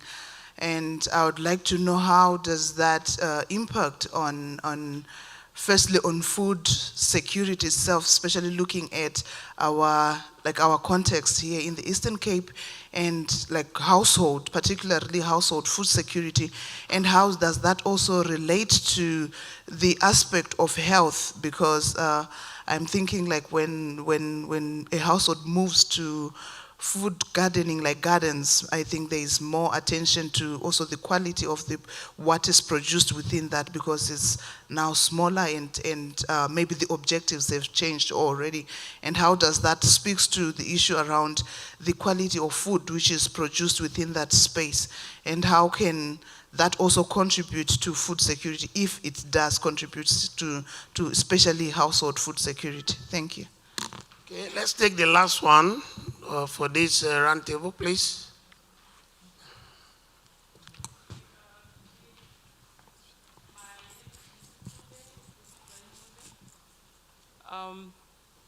Thank you.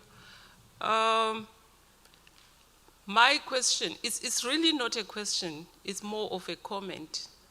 And I would like the panelists and the organization, World Food Program, to address this.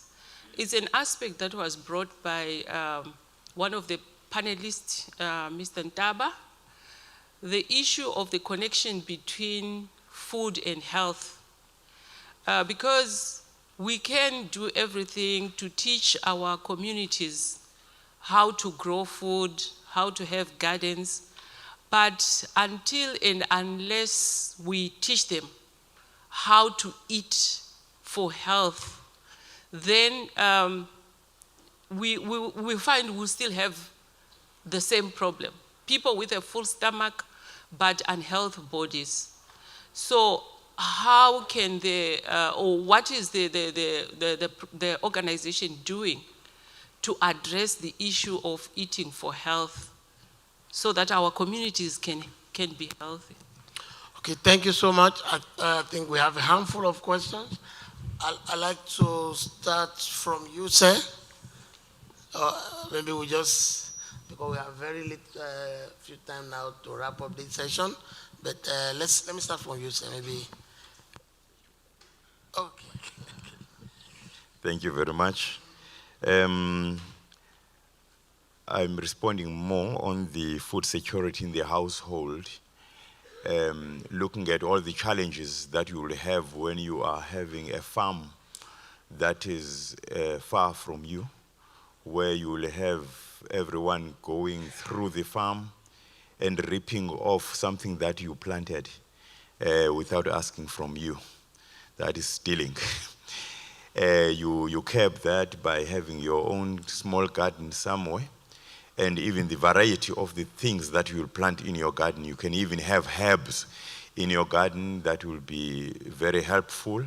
You can have all these other vegetables that are rare to find, where you will find that most people don't even know what those things are.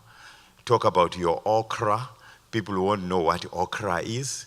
And I haven't seen people planting okra in a farm. I've seen people planting those okras in a small garden somewhere. And it is good to have those things. And people now are getting educated. They know exactly what those things do to their health. And if you have them in your garden, therefore, you are in control of what is happening there. You can start even supplying some of the outlets, people who are selling these things. And eating for health is something that we really need to consider. Really, people eat traditionally, let me put it that way. If you were told to eat isduduxeni, that is made out of mealie, ipapa emini, which is also made of the same mealie, and umphokoqo ebusuku, which is still made of the same maize meal. So which means you've eaten one kind of a crop the whole day. So you won't get the things that your body needs. So it is very good, therefore, to have your garden there with all these different kinds of vegetables, so that you can have a variety of foodstuffs that can be able to help your body needs and to assist you to be a healthy person. Okay, Dr. Selman, let me go to Mr. very quickly, because there are partnership with the World Food Program that we are very interested in knowing today. So I'll give you. Thank you, but I will be brief because I consider myself in the company of experts, whilst I'm more of a practitioner. But what I would just like to say is what I've been hearing from the questions, I have two main kind of answers, or two main themes really. The one is information. Information about what the markets require, information about better agricultural practices, information about climate change, information about when the rainfall season will start. Information is key. After that, it's community engagement. It's one thing to go to a community and say, this is the story, this is what's going to happen, and then leave. We have to understand what the needs are of the community, what their processes are, and make sure that we bring information that they are able to really implement, because it's very easy to just give the information and leave. For example, and oftentimes what WFP does are activities like food for assets, where we would support, we would provide food assistance, but in return we would ask the community to identify assets that they would like to see developed in their community, whether that would be a watershed or some type of basic irrigation system. Engaging the communities, understanding their needs, and then providing the information that they need to make better decisions. That is really the answer. And that information would also then include nutritious foods. Understand what is the local variations of food that they have that have nutritious content, and share that information. So information and community engagement, those will be my closing points. Thank you so much, sirs. Thank you so much. Yeah, Prof, I count you for 30 seconds. We are out of time. 30 seconds, and Dr. Sevet to 30 seconds. Okay, I'll try to answer those two questions. One from the farmer about lack of information awareness as far as climate change is concerned. That question is very subjective in the sense that our farmers are not ignorant about climate change. Because for climate change, for you to determine climate change, you need to have observed change in climatic variables for at least 25 years. But then you find that farmers have been living in the same area for more than 10 years, 15 years. So they actually have, in relative terms, they are knowledgeable of changes in climate. And nowadays, everybody has access to information through cell phones, through radio, and all that. And besides us waiting for somebody to come and tell us that climate change is happening, we've got to access this information ourselves. And I happen to be newly invited to sit in the working group for climate change in the province. And one of the things that OR Tambo has been identified is to undertake ecosystem-based approach to climate change issues, because they've already been able to identify the vulnerabilities of OR Tambo to climate change. So you'll actually see that the government is coming closer to the people as far as climate change is concerned. And now to my brother who had the question on food security. I would like to take you back to the book of Genesis, if we have Christians here.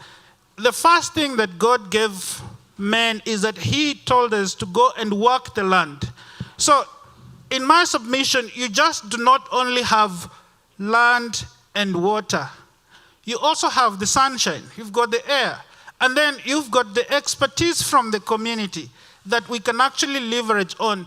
Let us not throw away our indigenous knowledge, of which, if you look sometimes, if you try to compare indigenous knowledge and scientific knowledge, the Western scientific knowledge, you'd actually find that the indigenous knowledge works because it's customs to the localities. And like now, if you were to introduce in Western knowledge, you've got to adapt it to the local conditions for it to work. So thank you, Chair. Okay. Dr. Silva, you want to, is it 30 seconds now? Or 20? Thank you, Doc. I think most of the questions have been answered. I think I will I will respond to the one by Dr. Tlekani Kabiti, where she was saying that there is actually a proposal to move from farms to gardens. I think I would like to look at this as a short-term solution, especially looking at our farmers in the Eastern Cape.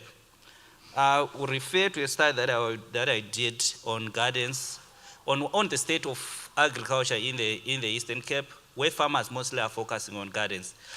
It opens farmers to an opportunity to, we know the droughts, they happen, there are these gaps between rainfall from maybe during the rain season, it rains and then there's this break between, it's not good for the maize, it's not good for any other crops. So in that research, I was actually looking at how there are farmers that have got access to some kind of supplementary irrigation. They've got a water close to their garden. When that gap happens, they should bring in a pipe and water their maize. In a way, they tend to get to harvest more than the farmers who have got a garden, but they are relying specifically on rain-fed agriculture. And then in a scenario where we don't have infrastructure, there's very limited infrastructure in the Eastern Cape in terms of dams to irrigate, to commercially irrigate. It's only the commercial farmers, the big commercial farmers that have got infrastructure in terms of irrigation. The current farming system that is like happening because of climate change, it needs to be supplemented by irrigation. I don't see our farmers doing well in terms of providing food for their children, families, through rain-fed agriculture, given this problem of climate change, these droughts that are happening frequently. And then on the food and healthy, I think I don't know, maybe it's where I come from, but when we grew up, there was this hype about balanced diet, but it has actually evaporated in our language right now.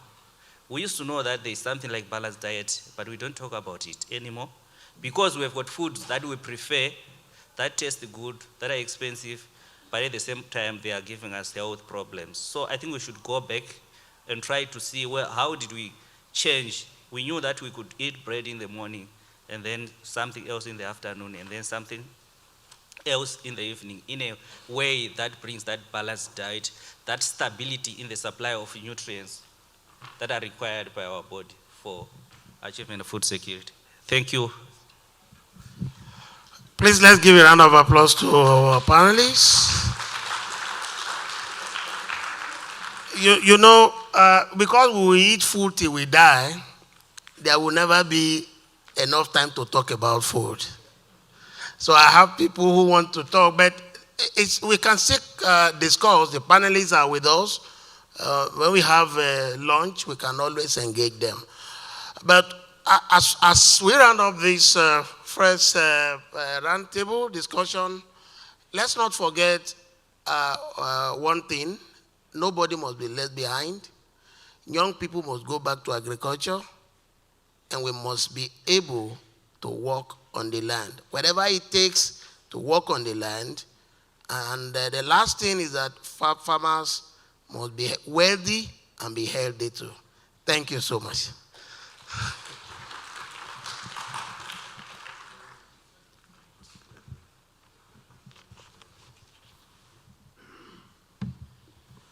Okay, thank you so much to the moderator and the panelists on that discussion.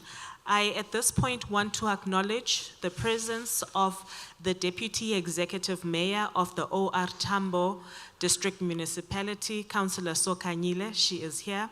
We also want to welcome the Deputy Minister of Agriculture, Rural Development and Land Reform, Mtata. So welcome to our government representatives that are here today. We are going to move swiftly along. Yes, thank you for the applause. I have a message for you, Dr. Haley, from our Chancellor. who I had indicated earlier that she is watching via the streaming platform, and she conveys a hearty congratulations to you, and she says she's very proud of you. She's also said that we possibly need to look at exploring a collaboration to research the cost of hunger. So within the MOU that will be signed soon between the World Food Programme and Walter Sisulu University, that is probably going to be one of the first projects as suggested by our Chancellor. Can I request our second roundtable discussion participants with the moderator, Mr. Piri, if you can take to the stage, please. This second session is going to be shorter. It has got fewer speakers, so the introductions will take less time. Thereafter, we are going to go into a message from the Deputy Executive Mayor as well as the Deputy Minister. If you can come onto stage, please. Mr. Piri.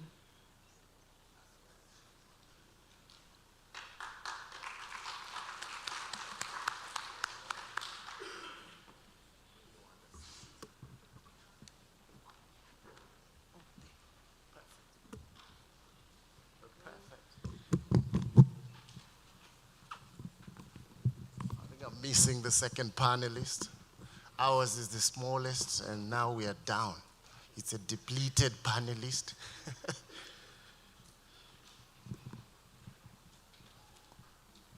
Anyway, whilst they make their way to the stage, the theme is indeed leaving no one behind.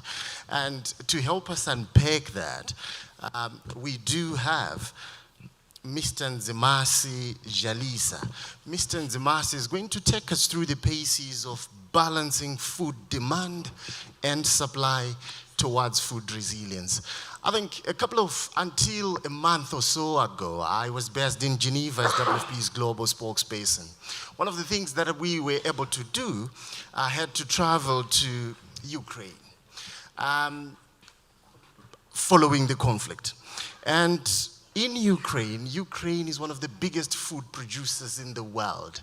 What you realize is that our food systems are reliant on a small band of food producers. So much that if one takes the knock, the rest of us feels the pinch. So Mr. Nzimasi Jalisa will take us through how we can balance the demand and supply towards food resilience. Also, we have Ms. Nolumanyano Mzwakali, who is going to talk us through how do we rebuild global food governance, and where and how do we go about coming up and establishing and maintaining some of these community-centered strategies for food justice. Now, without further ado, I'm going to move closer to you. And probably I'll start with you, Mam Nolu, on rebuilding global food governance. How do you go about it? What is it that we are talking about when we talk about global food governance, and what are some of those community-centered strategies for food justice? Good morning. Thank you for this opportunity. Thank you for the opportunity. I'm Nolumanyano Mzwakali, hailing from the deep rural community of Mtingwe, Vunjala. When we start talking about injustices and global rebuilding, whatever, you think of where you come from. Yes, I live in Mtata now, but if we need to go back to the roots. Firstly, the imbalances of the injustice will actually form the basis of the global governance. Because our injustices start from when we thought we have what we call democracy. We started moving away from our homes, the rural communities, and we started moving to the shacks in town, where you don't have land. Whose land are you inhabiting? And you're living in a shack. or you're living in a flat. Whose property is that? We've left morgens and morgens of land that were actually used by our forefathers and who were never hungry. We are hungry today because we've got no land, and we're talking expropriation of land. And nobody can tell me what is expropriation of land, because the people that are howling about expropriation of land are wearing suits in town. They are not doing anything about building anything that is actually rural. Their homes are dilapidating right now. And they are fodder of taxis and buses dying, chasing everything in the towns. Yet their wealth is in the rural communities. There's water there. There is land, vast land. And what has happened is that even the land that we're talking about has been left to these alien trees, wattle.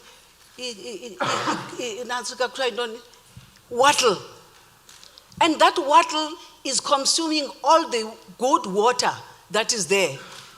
All those big, vast lands are not used. Everybody is sitting at home. I'm saying this because I was home in June, and the people said to me, "We are hungry.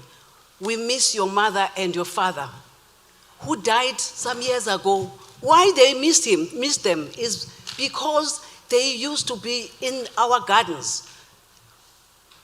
I'm saying this because even my own 5 morgens plus at home is lying waste. So from there, we were able to look at how do we assist these communities. And through a private donor, we managed to give them tanks to harvest the water. Now you're talking about climate change. Climate change is affected by you'll talk about disasters only. But also, because all the people in the Lalis, when they see a tree, they chop it. That's the first thing they do, they chop it. There is nothing that says this is valuable. Any tree. They're not even thinking about the fruit trees. We should be having orchards in the rural places. They buy plums when they go to town. They buy peaches when they go to town. Why? Why? It is an injustice to deprive people what you're supposed to give. I don't want to blame government, but also we are so dependent on the government that we keep on talking to government about 350 rands. That's an insult. Why should you go and, it is in the mind, that's poverty in your mind. You go and ask for 350 rands from the government. What for? Why are we not looking at, if it's 350 rands, okay, if you are my partner as government, give me A, B, C, D, so that I can start farming. Now, we are looking at every household. What we have started in Mtingwevu is that every household must have a tank, at least 1,000 liters of water, a wheelbarrow, all the other tools, and also seedlings to plant, so that they can start priding themselves with what they have. If you are hungry, won't you commit crime? That's the first thing is, when you are hungry, you are looking at somebody with a cell phone, so that you can take that cell phone and sell it for a song. So if now these people have got this land and got every tool to work, the first thing that they will have is dignity. And that dignity means restoring dignity not for only that family, but also for the whole nation. A hungry nation that cannot feed itself cannot think properly. You can only think properly when you are full and eating properly. If you have vegetables, you know this traditional eating. It's not traditional eating. It is eating what you have right in front of you at that moment. You must eat. We grew up eating properly, well-balanced diet.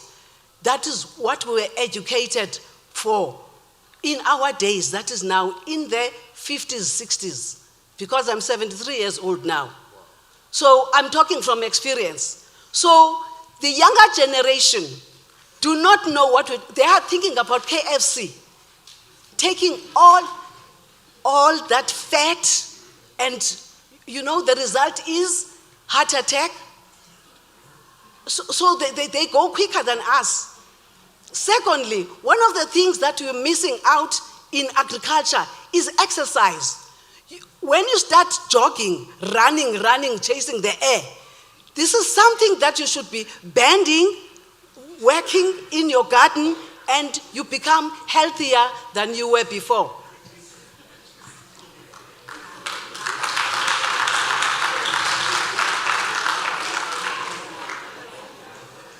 At my age, I'm running a nursery. And one of the speakers here said, let's go back to Genesis, because tilling the land is what God gave us. Why are we not going back to that? Why do we think that being in the city is the best thing to do? There are so many people that are living in shacks here. They have lost their dignity. They have got no work. And so much land is lying waste in the rural areas. So can we sit back, think of who are we? We are people who were educated with all the vegetables. You know, there were zenzeles those days. My mother's sister used to make nice, it was called, she would put osolonsi and whatever and put together, and it was such a marvelous dish. I miss it. We were healthy. And that is why I've lived so long. It is because of the food that I ate. We did not have Kentucky or McDonald's. Tell me about McDonald's. What is in that burger? Tell me what is in the burger. If somebody can just tell me. And secondly, if you take the yogurt that you buy from the shop and take the fresh milk that you get from the cows, it's not the same. You get bloated. Now, these doctors tell you it is because it has got whatever, pasteurized, whatever. What is in that pasteurization?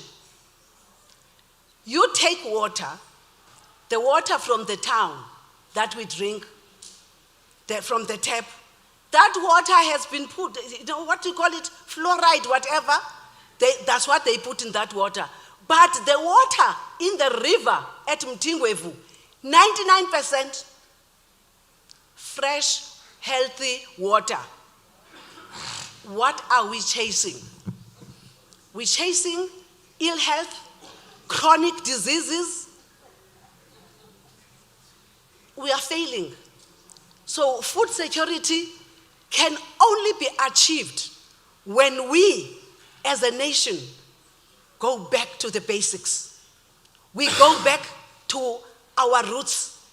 We go back to those lands that are lying waste and start plowing. And the right approach is we will start with the gardens, because you start closer to home, and then we go into commercial farming. Our people are going to the farmers, working for the white farmers in whatever farms. They go and work there. The man goes and works there, leaving the wife and children back home. And when they get there, You know, marriages, they get fragmented because of that. This man finds another woman there and then forgets about the woman at home. The woman at home and the children suffer. And they try to get, oh, okay, Utata Kabanbani can come and help here at home. And then they get a child, and then Kutweli Vezandlebe. Meantime, is a product of mismanagement. Now, if this man stayed at home and developed their own garden, we are talking about entrepreneurs. When these people start plowing their gardens, out of the 100% they've plowed, they will eat only 10%, and 90% they will sell. So we can develop entrepreneurs, not Soweto entrepreneurs. The problem is we are focusing on what is happening next door. Meantime, those people that are in Soweto are living a very miserable life. Thank you. Thank you so much. Okay, cut her. I had to cut her short, but she's still here. Well, lands are lying fallow. People are moving away from traditional foods. Quite a number of issues have been raised by Mzwakale. How do you bring about the balance in terms of demand and food supply, especially towards building resilient communities? Okay. Mr. Thompson, thank you, and Mamunol Manyano, okanye should I say Makulnol Manyano? Thank you. My name is Mzimasi Chalisa. I'm from here in Mtata and Rural Bazia areas. Before I start, I would like to say thank you to Dr. Zibo for recognizing us as, I don't want to say successful farmers, but emerging young farmers. I'll be speaking under the topic or subtopic, balancing food demand, supply towards food resilience. Before I speak into that subtopic, I saw the main topic. And to me as a farmer, the main topic, I think it sums up sustainability. It says earth, food, and health. So to me, it means as farmers, we should use all the resources in earth, being your water, land, and air, to produce food. Not just food, healthy food, but in a healthy way. Now, if you're speaking in a healthy way, you're looking into the 3 pillars of sustainability, which is social sustainability, your environmental sustainability, and economical sustainability. But looking at food, if you talk food, you talk farmers. Yes, I know sometimes subsistence farmers is not rated as farming, but it is the core farming or the ground farming. Or now, if you would put in sustainability on farming, you're looking at least sustainable farming, subsistence farming, and emerging farmers. If you move to commercial farming, it's very difficult to maintain sustainability or producing food or healthy food in a healthy way. It always speaks to economic ways, because commercial farmers are farming for profits. As much as they are farming to feed the nation, but at some point it's all about profits. I'm a young farmer. I don't want to say all young people must come to farming, but they must fill in the agricultural sector. Why? Well, you have agri-engineers, you have agri-economics, you have researchers, so young people must come in. We have these old people in the interesting positions where, for example, you have extension officers. The role of extension officers is to take information from researchers. We know research as a farmer doesn't say anything in a paper. So there should be someone who takes that information, interpret it to a practical way, in a farm environment. So extension officers should take information from researchers. You know, Walter Sisulu people can never always go to our farms, but I feel like at some point extension officers are not serving that purpose. But if we would bring in the young people, the active people to do that, take the information or the newly researched information, interpret it to us at the farm, so that it's practical and we can implement it. Do you lack information at the farms? Okay, because I'm a young farmer, I can always Google information. I can always tap into information in the internet. But I feel like there are people who do not have resources to do that. So yes, we do. So I can say I don't, but if I'm speaking for the farmers, I'll say we do lack information in the farms. Okay, not drifting, going back to the topic, balancing food demand. Now, if you're talking food demand and supply, you're looking at the cause of high demand and low demand. Now, I won't be speaking into low demands that much, because low demands are caused by high supply, where you have farmers planting one thing in one season, harvesting at the same time. For example, if maize, usually we plant in starting to plant in 15 October and we're harvesting May, June, July. So at that point you will find high supply and low demand, and prices drop. And that's bad for farmers, but it's good for customers. I'll be speaking mostly on high demands, because high demands of food affects mostly consumers, but it's good for farmers because high demands come with high prices. And as a farmer, you always want to sell your product when the prices are high. Now, one of the, going back to, can we balance the food demand or the high food demand? Can I speak to South African Eastern Cape context or point of view? If we're looking at huge quantities of food in the Eastern Cape, they come outside of the Eastern Cape.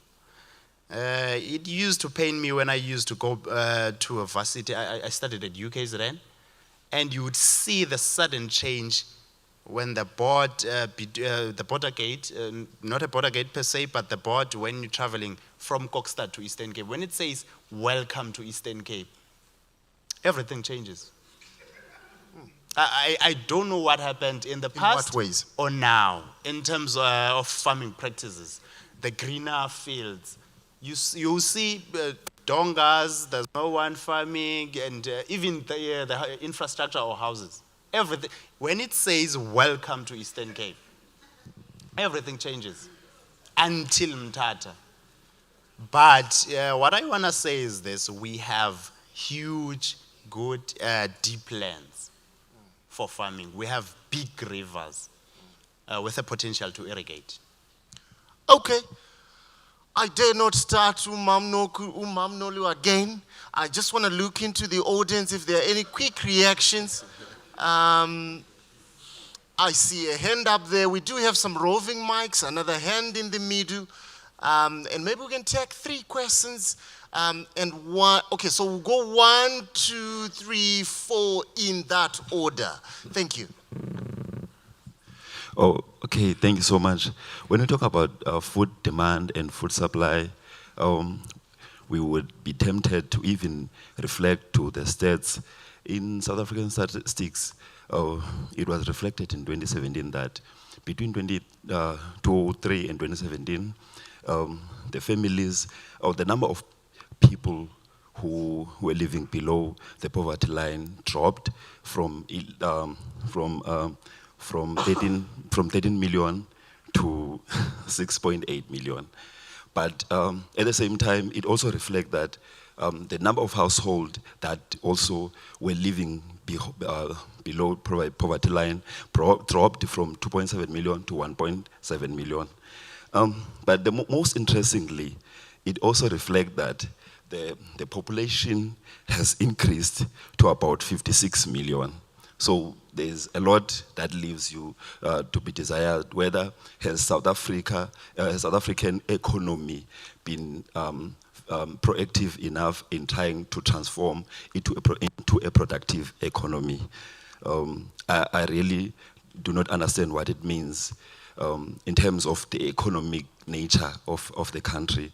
And also talking about the injustice of the past, you would remember that we used to have places like your Kocha and your Magwa and everything, places that were producing processed milk. But now, after the change of government, there's a lot that has happened. When I was reading a book written by Ayabonga Cawe, it talks about economy at your doorstep. He actually explains how these changes has happened, how the companies that were subsidized by the then government to be able to employ people in rural areas were no longer subsidized to do that, and then and even the tax and everything. And then you talk about agricultural extension. In agricultural extension, they are empowered by a knowledge which is produced by universities. Now, if you have an Eastern Cape, should I say, province, which only have one university that is dedicated into producing knowledge that relates to agriculture, which is Fort Hare, and you have a very strategically placed university, which is Water's University, in a very rural area and previously disadvantaged area, which could not be able to stand and say, we are going to produce knowledge which is irrelevant to what you grew up doing, which is farming. I know there's a lot of talk about the introduction of that faculty in this university. Just before I finish, I think this guy is called Makete. He's from Zimbabwe. He was doing research on land justice, special justice. He was saying that the demand for expropriation of land, it becomes very tricky if you are going to say, we are taking this farm and we are putting here a location. So you are then saying we are cutting off the productive nature of the economy. So what really do we say when we say we are expropriating land? Are we saying we are stopping farming, we are increasing more settlements? Also, can I cut you short? Because I think you've gone 4 or 5 points and we have others. Maybe we can come back if we're able to get a bit of time. Can we go to the second one? And then we will see between Mom. Mom wants to come in very quickly on that as the mic is moving on. One, I just want to tackle the extension officer issue.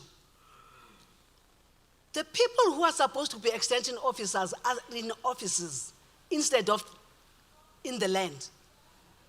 They are not there to assist the people who want to use that information. So you're talking about extension officers. My own experience is that they are nowhere to be found. They are in the offices. That's the first thing I wanted to address. Okay, extension services probably can do better. Number 2 was up there, just behind the pillar. Do we have a second mic? No, we don't. Okay. Maybe you can shelve it and then we'll quickly come to you. Oh, okay, thank you. I was listening clearly to Umama Zwakali talking about health here to singabantu abatsha. Now, if you look at life expectancy of people who are living in developing countries, it is mostly affected by what we consume. Now, my question is, how do we educate people and make agriculture to be relevant to young people, or if I'm allowed to use the word sexy, to young people? Because if ever you look, people who are studying agriculture, even in University of Fort Hare, when they finish, they are interested of doing PGCE so that they can go back and have soft life and have money and be able to buy polos. They don't look at the agriculture and be interested in growing food, in being interested in making Okay, thank you. Thank you so much for that and making it very short. I'm sure Mzimas is a young farmer and he will be able to respond to that. How do we make agriculture attractive to the youth? Yes, and make it quick as well. Thank you very much. I was listening to you, Mam Zwagali, and you said a few points that I questioned because I'm also studying along the lines of advocating on land justice and other things. So I wanted us to be aware about, the marginalization that happened on black people in terms of the access on proper land and farming. So we have things that marginalized black people, such as the Land Act, that actually prevented black people from occupying large amounts of land and actually buying those lands to farm. And when you speak about, cultural preservation, it is something that is in line with adults who are supposed to actually pass down the education from generation to generation. Therefore, the mistake should be then this discussion of cultural preservation for generational passing it on generation to generation is a discussion that is supposed to be among adults because they are the ones that actually lost the education first. Now it cannot get to us. Therefore, there's a bridge in terms of passing down the knowledge. And also, in terms of land, we have to acknowledge the fact that black people have been marginalized, and even today, we are still struggling to fight, people who are in the food market who have actually capitalized a market that is actually a basic need for people. We also have, people who are actually mostly European, who are actually gatekeepers to the food markets for black people, black farmers, such as Mr. sitting next to you there. And also we have to realize the fact that from the first and the second industrial revolution, the European government was actually investing in people who actually had the mind to actually bring in technology into farming. And the European government had been investing in them for centuries. That's why you see the success that is actually happening now. So the most important factor is to realize the fact that the government should not actually give up in terms of assisting white, black farmers who are actually marginalized in terms of improving the farming systems and the technology that goes into farming along with black people. So I think there's an important gap that we have to realize about that. Thank you very much.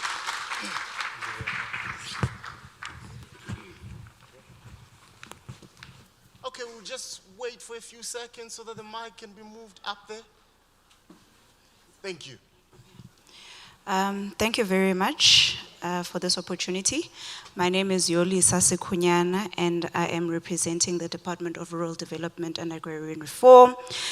For me, it's a comment that Mr. Jalise has already pointed out, that you cannot speak food production or food security without speaking sustainability. So the key issue here is how do we address food security and address food security and address sustainability at the same time. The key issues that we've identified, or rather I've identified, is yes, we do have climate change problems, but we also need to be aware of the rapid pressure in population growth. Right? Because we are in this crisis of food security simply because we are overpopulating the world that we are living in. And we now cannot meet the demand of the population. So we are in this crisis because of that. As a result of rapid growth in population, we are putting immense pressure on the available natural resources. What previously was cropland or land that was arable and ready to be cropped on, we can no longer use because people are now building houses on, right? Because we've grown so much. So that's putting a lot of pressure on food security currently in our country. Also, government plays a very key and pivotal role in food security. If we look at the way government is doing things, can we confidently say that programs that government is putting, is it relevant to farming in our age, in our day and age? I know there's one program that I particularly liked and endorsed. I don't know what happened to it, where government was pushing the 1 hectare, 1 household situation. I don't know whether that is still alive, but I think it was one of the solutions in terms of food security for the rural community, because remember, we're talking about rural development here. Also, there's a huge need to advocate for youth in agriculture. Someone said we need to make agriculture fashionable, more fashionable and attractive for the youth. I don't think we are lacking in knowledge. I think we do have the knowledge, but we are lacking the advocacy for youth in agriculture. You look at government is giving farmers land to farmers, but what type of farmers is that land belonging to?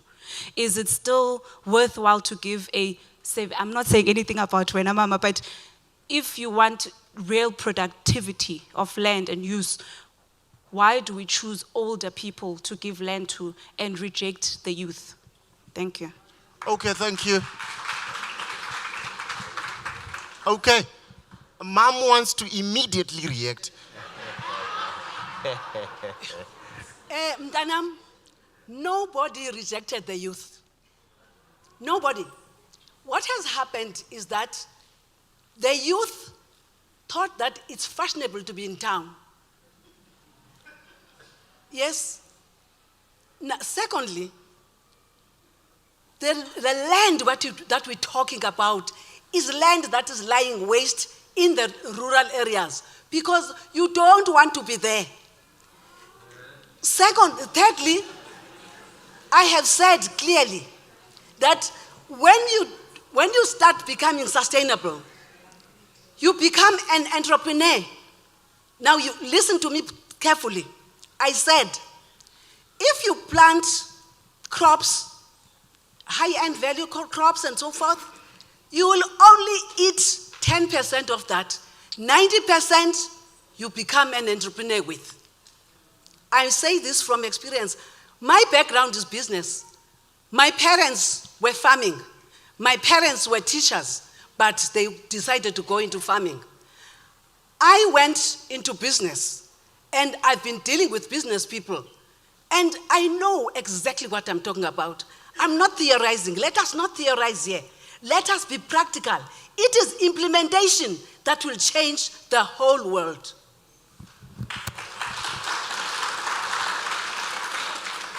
Thank you so much. How do we make agriculture attractive to the youth?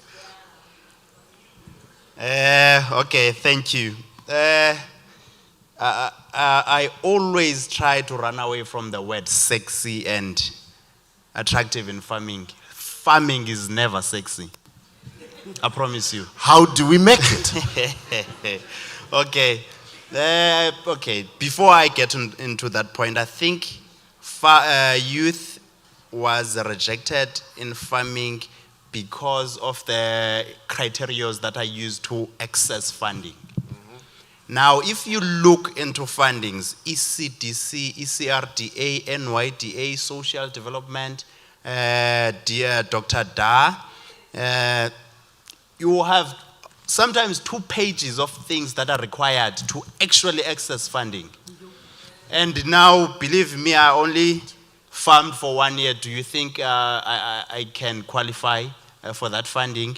And number 2, all the funding institutions say start and we will come in and assist. So if you want to see farming sexy, start. And I promise you, in pictures on Instagram, Facebook, you will see farming is sexy. But if you get into the lands and work, farming is never sexy. In 2019, we've experienced, I think there was a hailstorm. I had to experience watching a cabbage to being destroyed by a hailstorm. And if cabbage, or maybe in 2 weeks, it will be ready to be sold and it's destroyed by a storm, you cannot sell it because the heads crack. And we had to call abantu around the communities who will come and harvest the cabbage for free. And it was a happy moment for them, but it was very painful for us. Now, tell me if that can be sexy. So farming is never sexy, I will not lie. Yes, we can try and make it attractive by attracting all the funders or all the people who can help so that they can come in and help young people, because there are so many challenges in farming. I will not lie. We do not have irrigation infrastructure, we do not have roads, we do not have vehicles to take our products from the rural areas to the market. Markets reject our products because of poor quality, and we cannot supply constant supply. Now you cannot get a contract in a market if you don't have a constant supply because you only have 2 hectares. Wow.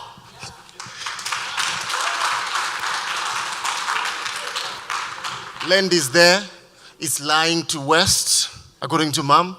Agriculture and farming is not sexy, but do come nonetheless. Thank you so much for your participation. Let me thank the 2 panelists that we had, Umam, Nolu. Thank you, Mommy. Thank you so much. Fantastic ideas. Do grab them and get as much knowledge as you can. That's all we had time for. Thank you.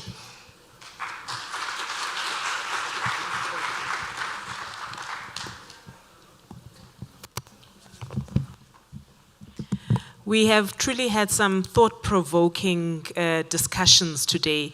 Thank you so much to the moderator, in fact, the 2 moderators that we have had today. Colleagues, ladies and gentlemen, we will be concluding the program in the next 30 minutes. Thereafter, we will break for lunch. But before that, we've got 2 speakers on the program. You will see them on the programs that you have. We've got Councillor Sokanyile, who will deliver a message of support on behalf of our executive mayor in the OR Tambo District Municipality. And thereafter, we will have the Deputy Minister also delivering some words. Over to you, Mama Sokanyile. Whilst she is coming up, I got another message from the Chancellor. You can tell that she's really watching every second of what is happening here today. And she says that, and she says I must pass this message on, that she highly recommends the book by our Chairperson of Council, Advocate Tembeka Ncukaitobi. The book is called The Land is Ours. In fact, that book we launched in this very auditorium a couple of years ago. So she is saying that that book is very relevant to assist us in identifying the root causes of how we ended up here and how we can then proceed going forward. Mama Sokanyile. Thank you very much, Program Director. Let me greet you. Let me greet the Rector of the university. Let me greet the guest speaker. I know I was late. When I talked to him, he said he has already talked. Let me greet the Deputy Minister. Let me greet the panelists, and together the facilitators who were here. I've listened attentively, and a very informative program. Let me greet the United Nations delegation that is here and the distinguished guests that have been invited here. I can see that the representatives of farmers, they are also here. Let me greet everyone who has been invited to this World Food Day today. The program that is here in the university, when I was talking with the Deputy Minister, I was saying that the university should have taken it to the rural area so that you see the land. When you come and sit here in the classes looking at the land, maybe at Bazia, the Deputy Minister was saying so. But let me first say, let me apologize for the absence of the executive mayor, Honorable Ngondwana. He's held up in a regional office. He said he's going to speak in this program because he wanted to come, but he's held up. they've got the Tsalata people coming, the officials of the African National Congress, to talk with them. Then I've said, there's no way that OR Tambo cannot be represented to this program, knowing OR Tambo is very rural. And if you talk about food for people, that's what we're grappling with. Having functions that have been given by law, delegated as a district municipality. Then food production. We have said that there's no way someone can come and say you are doing something outside your scope. We have said we cannot just fold arms, knowing that people are hungry. If we are talking about poverty in OR Tambo, we're number 2 after Alfred Nzo in the whole country. Therefore, we must come up with strategies. So when I was listening here, I was picking some of the things being a strategy or being some of the presentations I will make whenever we're changing our strategy as a district municipality. We have a rural area, but that is very vast, having land indeed. And we have said that one of the things, if we're talking development, agriculture and agro-processing are very key for OR Tambo. We've started with smallanyana assistance to our communities, trying to address that poverty or trying to address the food. We have said when social development was giving them food parcels, there's no way that you can give food parcels. Then after food parcels, what are they going to eat? Then we have said that let us give them seedlings. And those seedlings, the agricultural extension officers, because each and every ward has got its own agricultural extension officer, Mamu Bankanene, who was in this panel, Mzwakali. And they're not being utilized. Because we have seen after we have given them those various tools, because we have said that let us take your cabbage, spinach, potatoes, whatnot. But because you cannot give the whole OR Tambo with 1.5 million. We're picking some wards so that you stretch from Mhlonto to Inguza. That is inclusive of King Sabata Talinjebo, local municipality, Port St. John's, Nyandin. Maybe you'll take in a year 5 or 6 or 7 wards. Then you'll spread those wards through these local municipalities. And then some of the people, they won't tell us, I don't want the seedlings, but they will sell them. When we're trying to assist, because we've said also, 1 food, 1 garden. Like we're addressing Kemamu Umzwaka Lendo Iti, the big land that is there for production, they're not utilizing it, but they're building houses. Then we've said that we know each and every one in a rural area, if you are given a site, you have a place building your houses, then you'll have your garden. Rather, we teach them, maybe we're trying that we give them that skill. Someone in the family will have that passion of tilling the land, starting in a smaller plot, in a house, then they'll go out. We're trying to assist them, talking to this food production. So as OR Tambo, we are trying by all means. We've got Ntinga Development Agency. That was started by Mtata. It was very much vibrant during his time.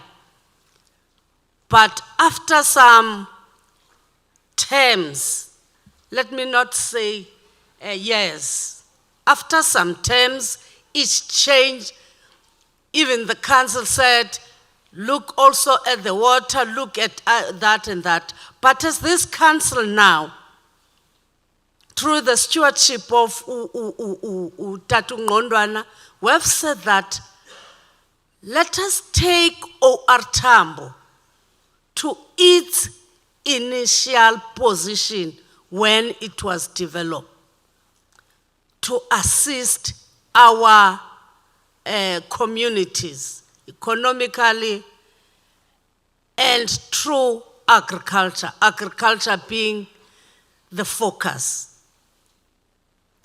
And then I'm also being the person who's looking after that Ntinga. So we're trying by all means. We're waiting for the new board to start and to give them the mandate to say that Ntinga, you are going to change those communities. To change those communities so that they look at this. We always say, Ketina, we have got that precious gold, the land. We don't have industries, we don't have mines, but we have got land. And we want to assist our communities. Bantuke, we always say, you cannot fold your arms and expect to be said, come, sikunike, then you eat and then fold again. But we want to give you and also give you a skill, tilling that land. But abantu, you give them today, you give them another year, even that year, but always, esizum tumnikili skill, azokhongozako, that's a problem. That's why we have a problem. You can give them people who are saying that we're tilling the land, we're doing this and that, give them assistance 100%, but every year you need to assist them up to not this month. And yet, OR Tambo, it's very big and vast. So I'm saying that having these inputs that were here and thanking the university for us ukuba sizodibana here and combine our minds so that we go out. But what we want as OR Tambo, the faculty within the university to assist us. Thank you.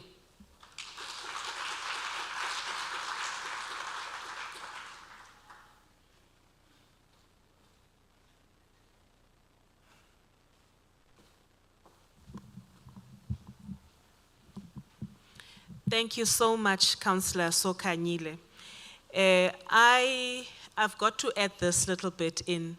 My mother is a smallholder farmer about 5 kilometers from the airport, and she is a direct beneficiary from OR Tambo. They run many programs as a district municipality to support small farmers and supplying them with various things that they need to get their farms up and running. Even after some storm damages a few years ago, she received a lot of support.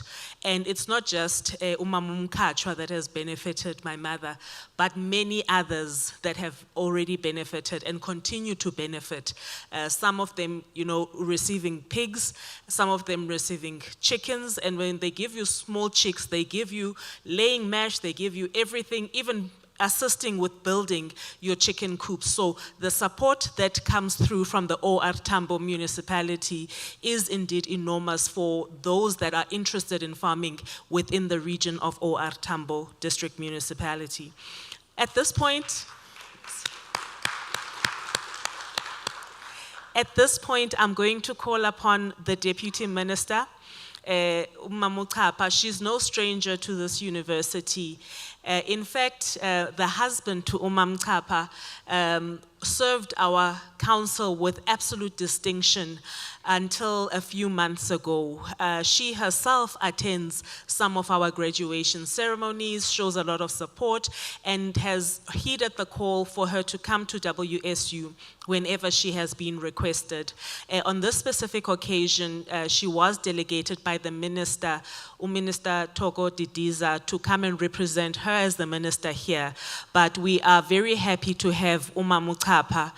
If I can also just throw this in as well, my father passed away 2 years ago, Utata, Dr. Delaray Mkhatshwa, and she spoke so well at my own father's funeral. So it's a personal moment, but also at a professional level, it is so good to welcome you to WSU. If you can take the stage, Mama.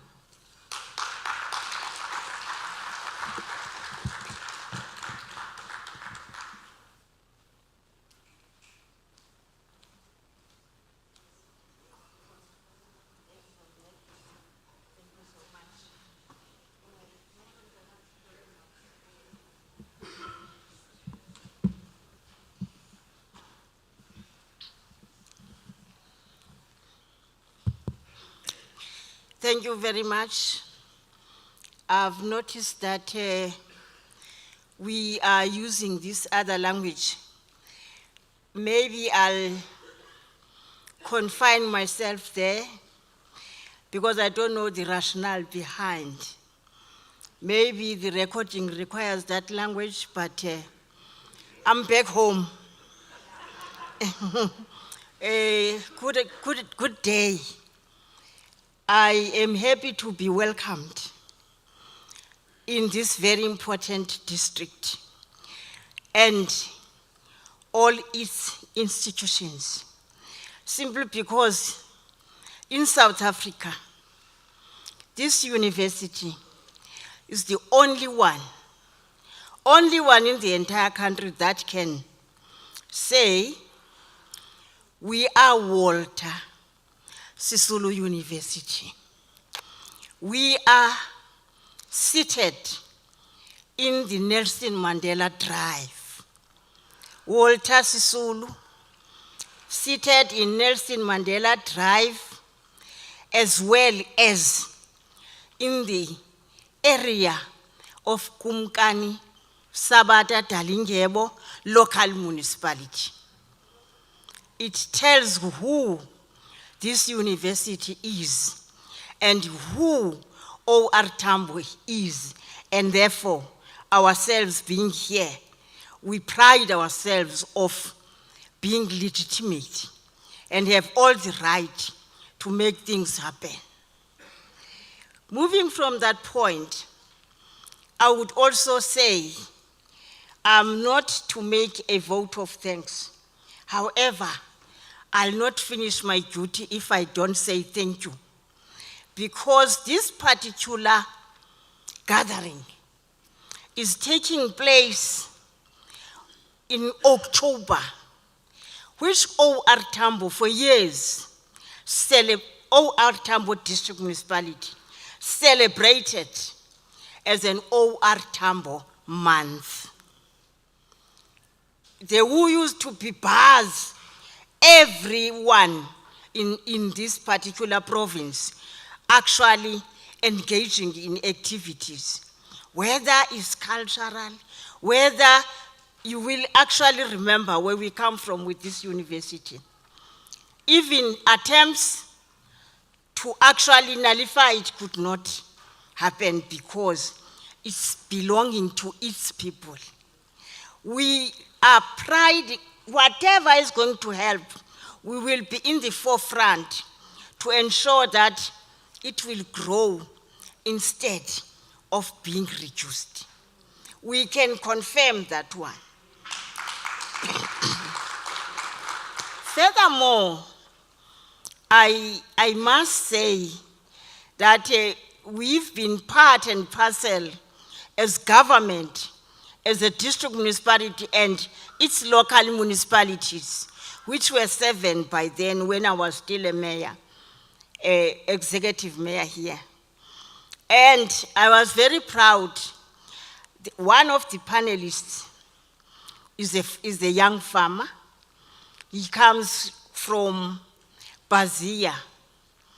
When Dinga was in force, we had identified Bazia as a sustainable village that was being run by the district as a program, as much as Ndinga Development Agency that was meant to work directly with the university to reach out to our people.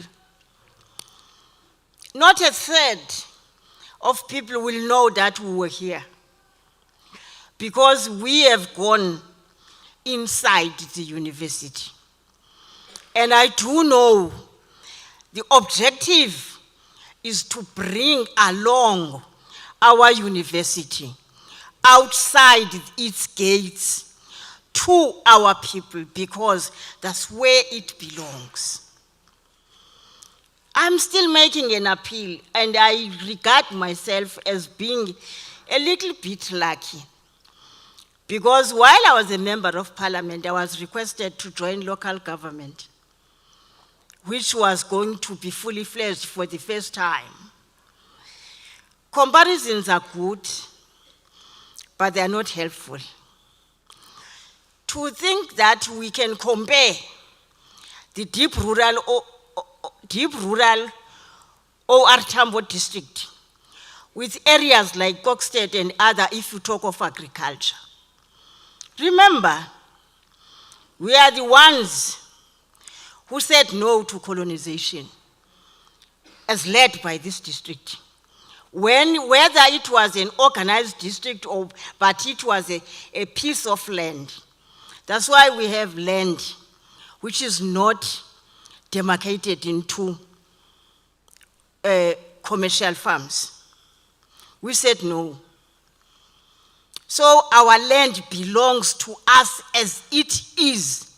I always argue in many platforms that if the budget for any other region, maybe Amatole, Sarabatman, whichever other, is not taking consideration that a large amount of money as the department we spend on commercial farmers. That's why you see green around Kokstad is commercial farmers that were created out of our own land.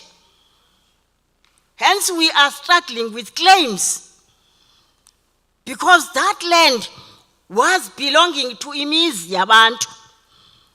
They were dispossessed, and the battle now is for us to buy that land if we have to redistribute it. But that's another topic for another day. I just wanted to pave a way of saying Tina sithwele nzima because we are required by the Constitution. If we buy land for you, we must commercialize it. And the land we give you was once your land.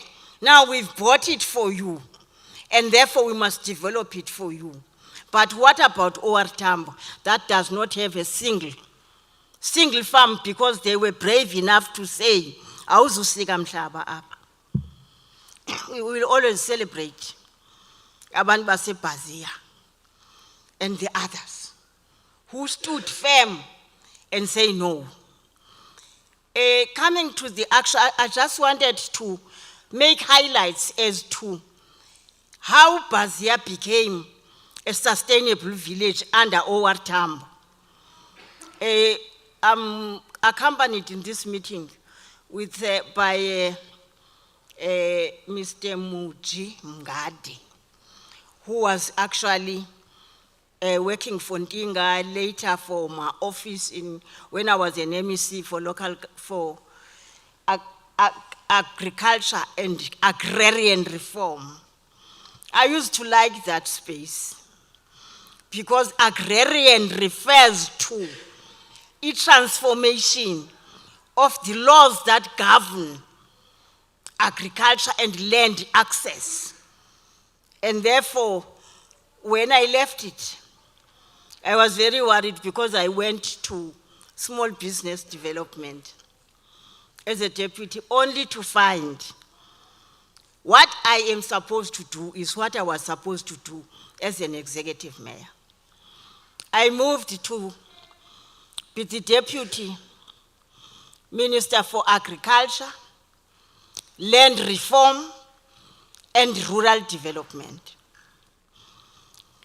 Sistogo Didiza, who is on her way from Arabia. She was in Germany on the same journey to talk about what we're talking today.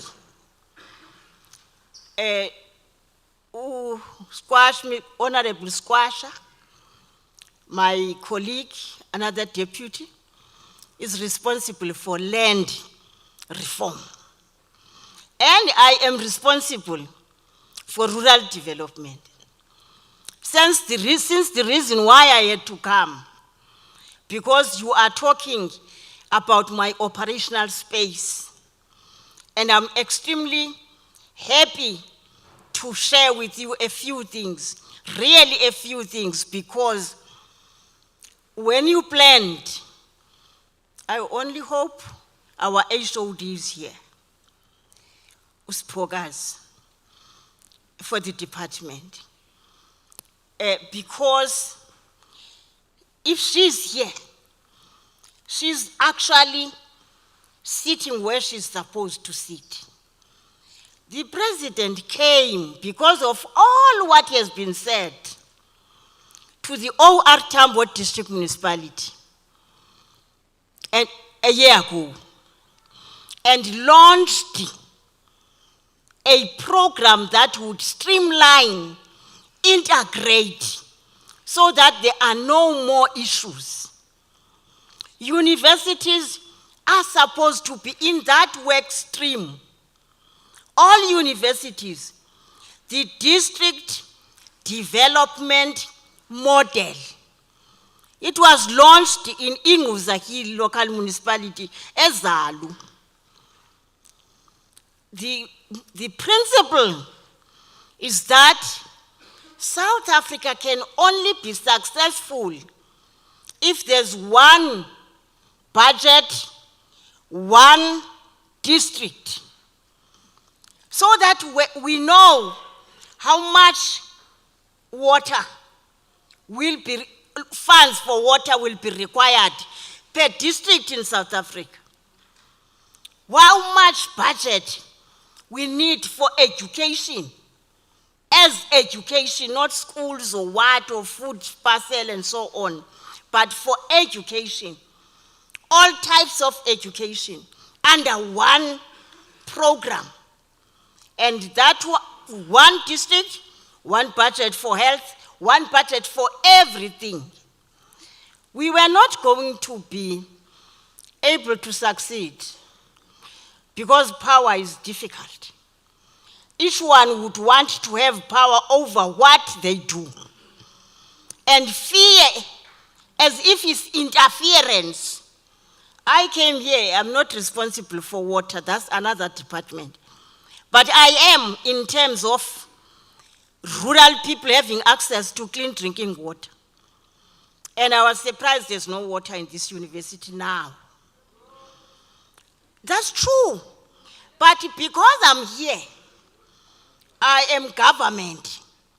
I've already taken the matter up with the minister. I'm not responsible for water, but I know each district is a water service authority.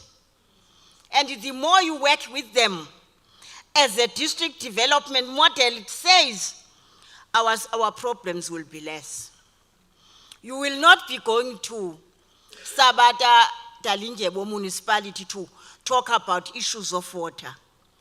You will be talking with your district, and rightful so, being a member. We are putting work streams so that those who are having similar agenda work together, but expect, please inform the leadership of this institution, including that of students. We are waiting for their guidance. If they don't come, they will always reap what they did, harvest what they did not plant. They should plant to us. Now we don't become ministers or members of parliament because we have got a particular education. I've always listened to that criticism, but it doesn't worry me because it's not about me being educated or what. It's my capability in that space. No certificates, nothing. But all I know, the space where I am, I'm very ready to deliver. And I do so. When given an opportunity, I do so. I really do so. And even if you are not willing to listen to me, I'm compelling you to listen to me at some stage. We are talking with Impala Platts as a mining house. It did a lot of work in the name of Mama Gwen Bam when I was still operating as an executive mayor. She actually had a lot of projects, if you remember her. Libraries, a lot of things, small business development, but she took retirement, but she has come back and say, oh, Mtata, you're still struggling, can I join you? She is actually back to Impala Platts, and we discussed what would be my priority. My priority is that we must have water in schools. Not limited to that, but I think the issue of hand washing in schools which do not have a source of water. So the best way, we said, please talk to your mining house that it said you can come and help, they'll give you funds. And therefore, please give them an opportunity that they give water to our schools in a rural space. And I was struggling to talk to her to say, I do believe that you will have change. As long as I rely on you as a HOD of agriculture and rural development and agrarian, that you will support this angle of this university, getting maybe one of those boreholes which you are applying, so that you have a reserve of a borehole, so that when rain does not come, we are always covered. And I think the executive mayor, who is being represented by our deputy mayor, deputy executive mayor, they will allow us to sacrifice 2 schools, which I'll look for tanks for them, and then allow these other boreholes to come to the university and help our people here. The other issue is that maybe we must have this gathering without changing the membership, which is here today, to actually understand what is the world talking about to date, and where do we stand. I have been happy to be asked by the minister to go and address in Indonesia last week the G20 countries. we had been given topics to talk about. One of those topics emanate from the United Nations. Plans have been in place for some time. Countries in this world, the G20 in particular, had to go to Indonesia and say, what is it that you are doing in relation to rural women? Hence, we were celebrating Rural Women's Day in Mpumalanga, where I was addressing. And rural women, according to the United Nations, they should be celebrated on the 15th of October. We are continuing with that tomorrow in Citibank, Gauteng, celebrating this Rural Women's Day as per instruction from the United Nations.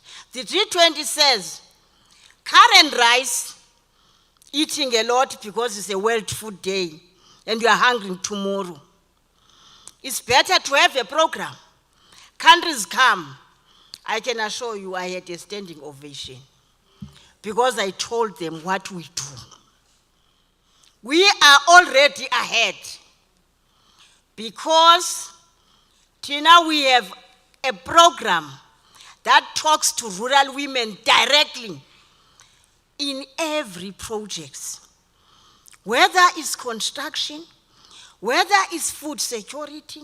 Food gardens are not an issue anymore because it's already in the program. It was here in Ortambo, one family, one food garden. And you were giving them veggies, that's why we had Ntinga. Ntinga cannot be accommodated within an institution which is local government, because you won't be able to apply economic specialists, agricultural economics and that, because streamline, everybody thinks local government is about towns. That's why we had Ntinga to actually support 98% of people of Ortambo who are not in towns. That's why we had Ntinga. That's why every paper was saying this woman is corrupt. This woman was able to spend 45 million within a week. That's true. We had to buy farms.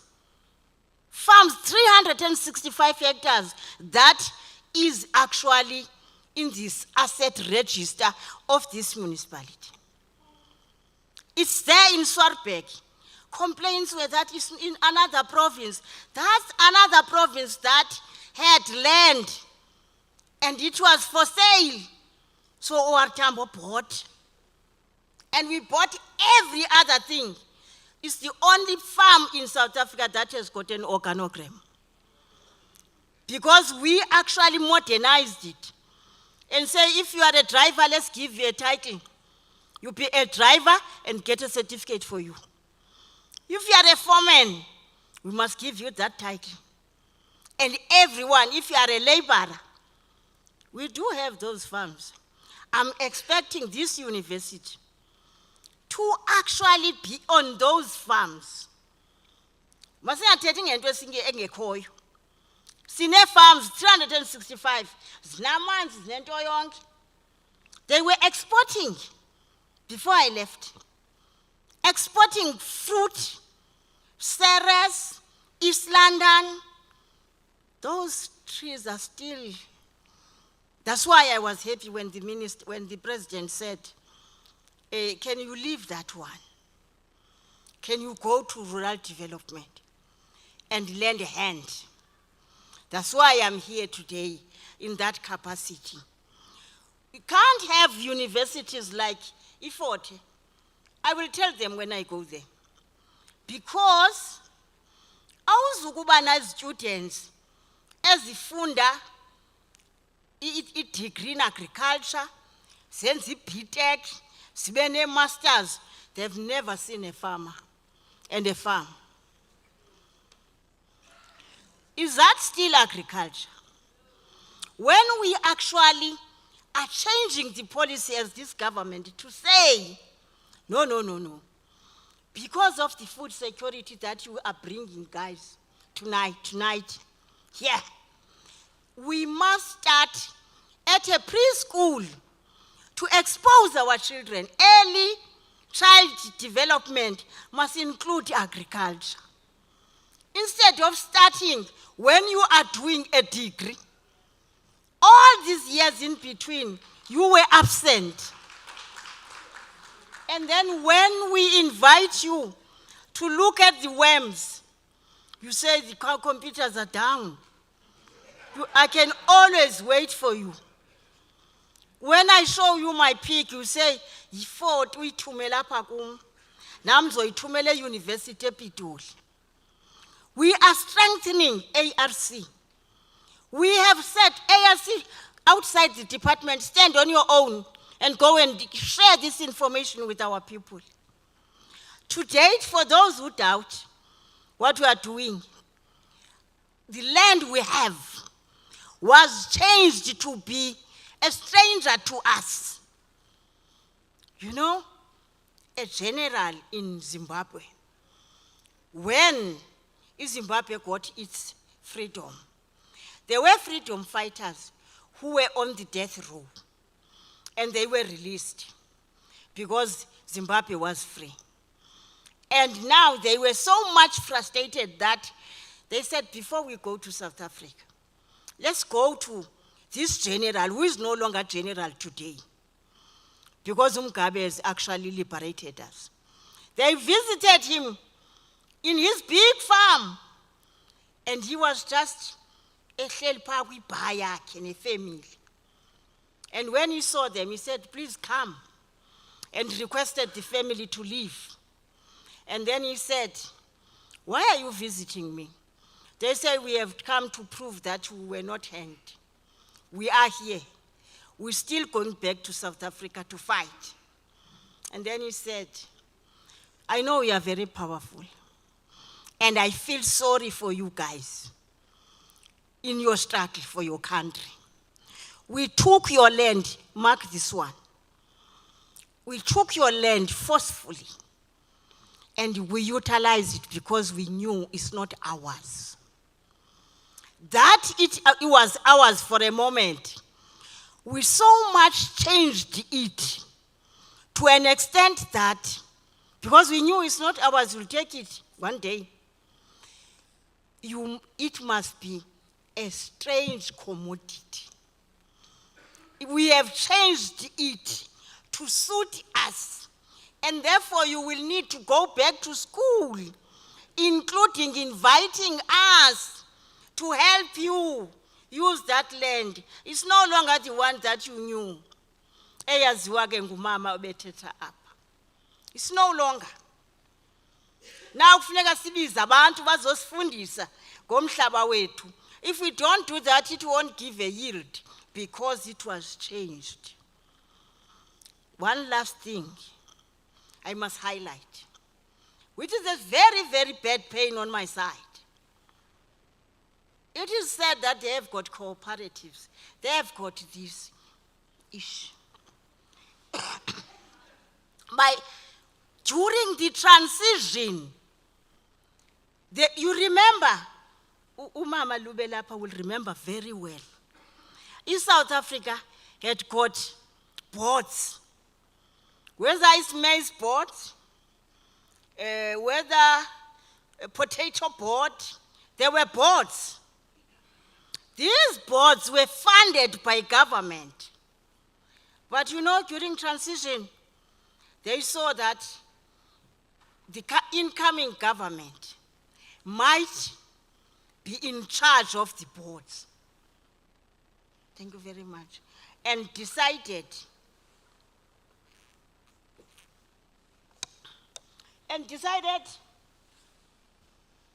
to do away with the boards. They just, on chicken, they have what was rainbow chicken, which was their cooperative. Your NCD, which is today TWK, azinto zilapha ungangaziboni wena. Baba nezinye kuthiwa namhlanje zi-potato South Africa. The maize board, yiyo le today kuthiwa yi-grain South Africa. They went ahead and owned further before we arrive.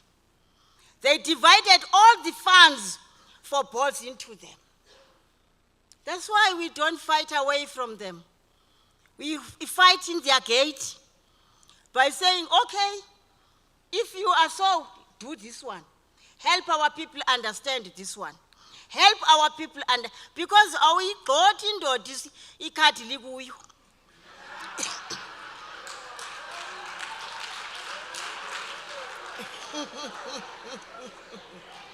So all I would want to see is that EOR Tambo in a forte EOR Tambo in a Walter Sisulu. They are capable not only to support this district, they have to support the entire Eastern Cape. We must feel that you are here. We must feel that you want a change. We want to know you are conducting researches, you are doing every other thing. However, tell us, we will make it into our policy. The duty of all institutions of learning is to transform the way politicians think. We can't go research, read, interpret, develop. It's better to say, can we sell you this one? I want to then say to yourselves, congratulations for the day. I gave you only a tip of an iceberg, yet my pail is full to capacity. I am deployed. I am here. I've been an executive mayor for 10 years. It was only because you can't go for the 15th year. That's why I became an MEC for Agriculture and Agrarian Reform. That's why I had to leave, and I'm here now.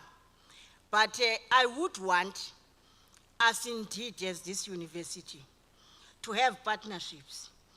Abantu baseBhaziya nibaxelela I'm coming.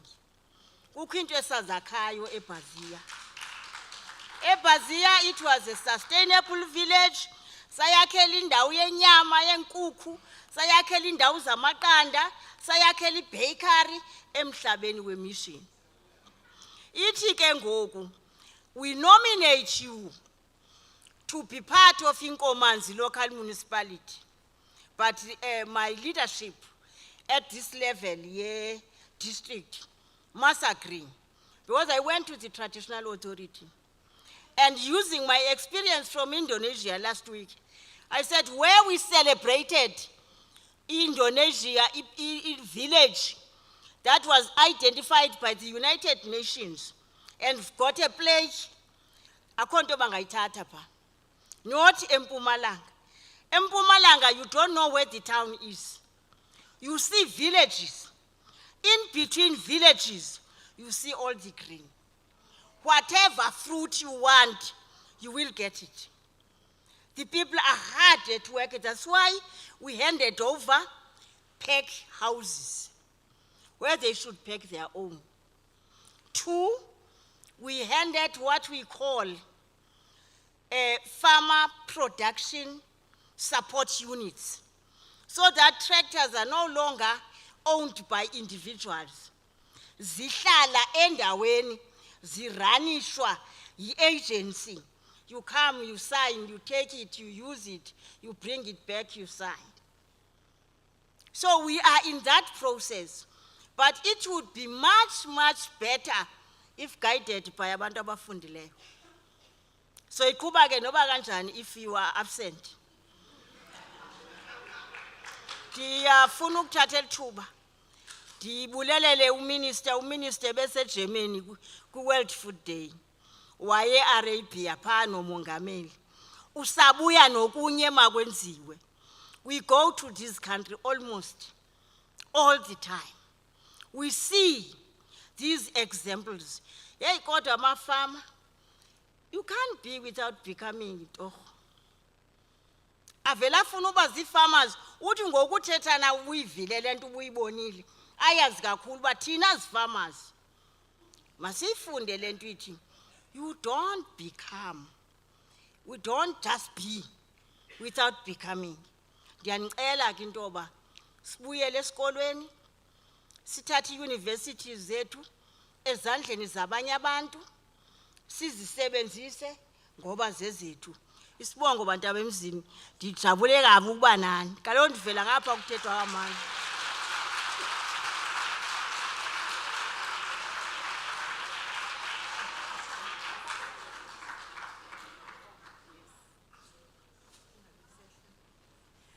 Can I invite onto the stage Dr. Haley and Prof. Tishe, if you can remain on stage, Mama, so that we can give you an appreciation gift from Walter Sisulu University.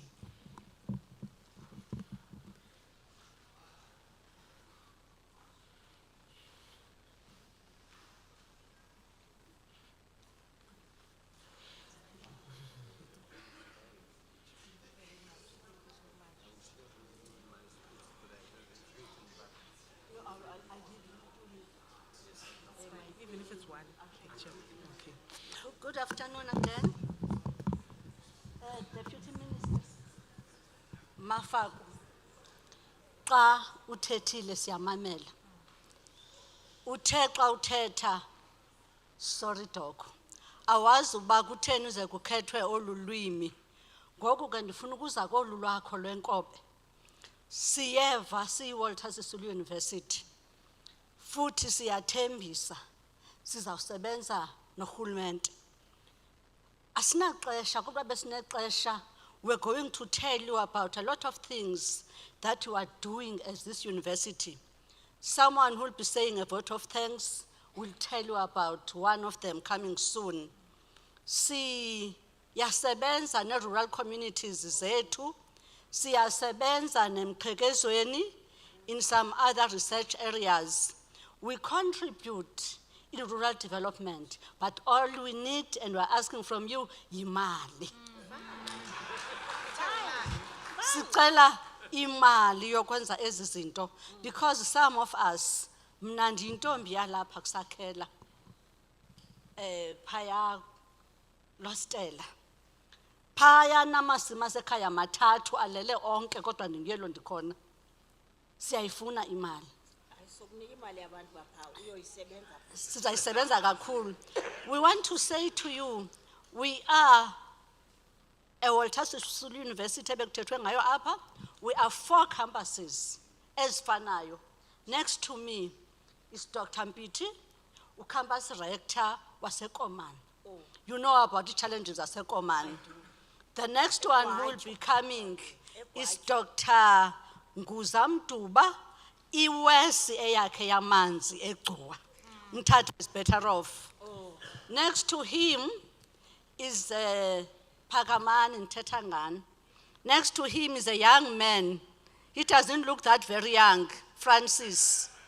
We are managing this campus, both of us, Naba Batleli Payana. Well, the way we manage the campus, mna xa kufuneka kuyiwe kuvezwe ubuhle, I come and smile. And then xa kufuneka kubalekiwe, he runs. So now he will be running and I'll be saying, Francis, we need this, and he runs. As Walter Sisulu University, we are saying this is a very small token of appreciation. But inside this bag, there's something, I'm not gonna tell you, which will remind you about this day because it is in itself traditional. Thank you very much. Thank you very much. This indeed belongs to that office. We'll share what it looked like and usually Jonga all the way. But I'm also very thankful of what you do for my country. Amongst all the challenges, please bear with us. Enjoy visit Lagela University and see what we can do. Thank you very much. Thank you so much, Doc.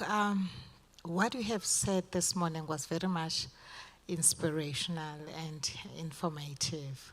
We appreciate you coming here at Walter Sisulu University. We appreciate your presence, and what you have said we will keep in our minds and work on it. Thank you so much.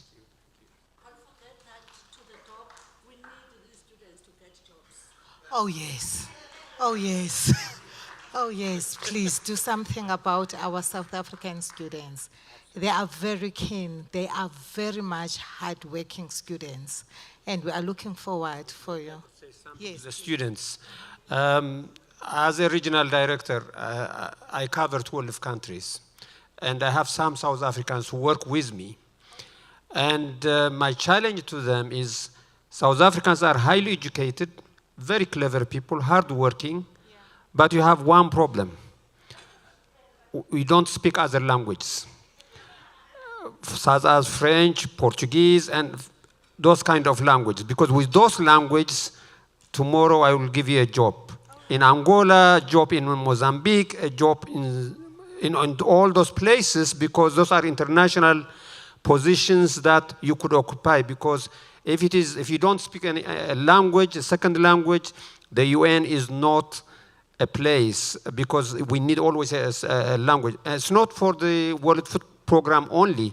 All the UN agencies would love to have South African students. So I challenge you, add, while you are having your burger or instead of those, also do your other languages. Thank you. Thank you so much, Doc. That means, therefore, in South Africa, we are having 9 languages.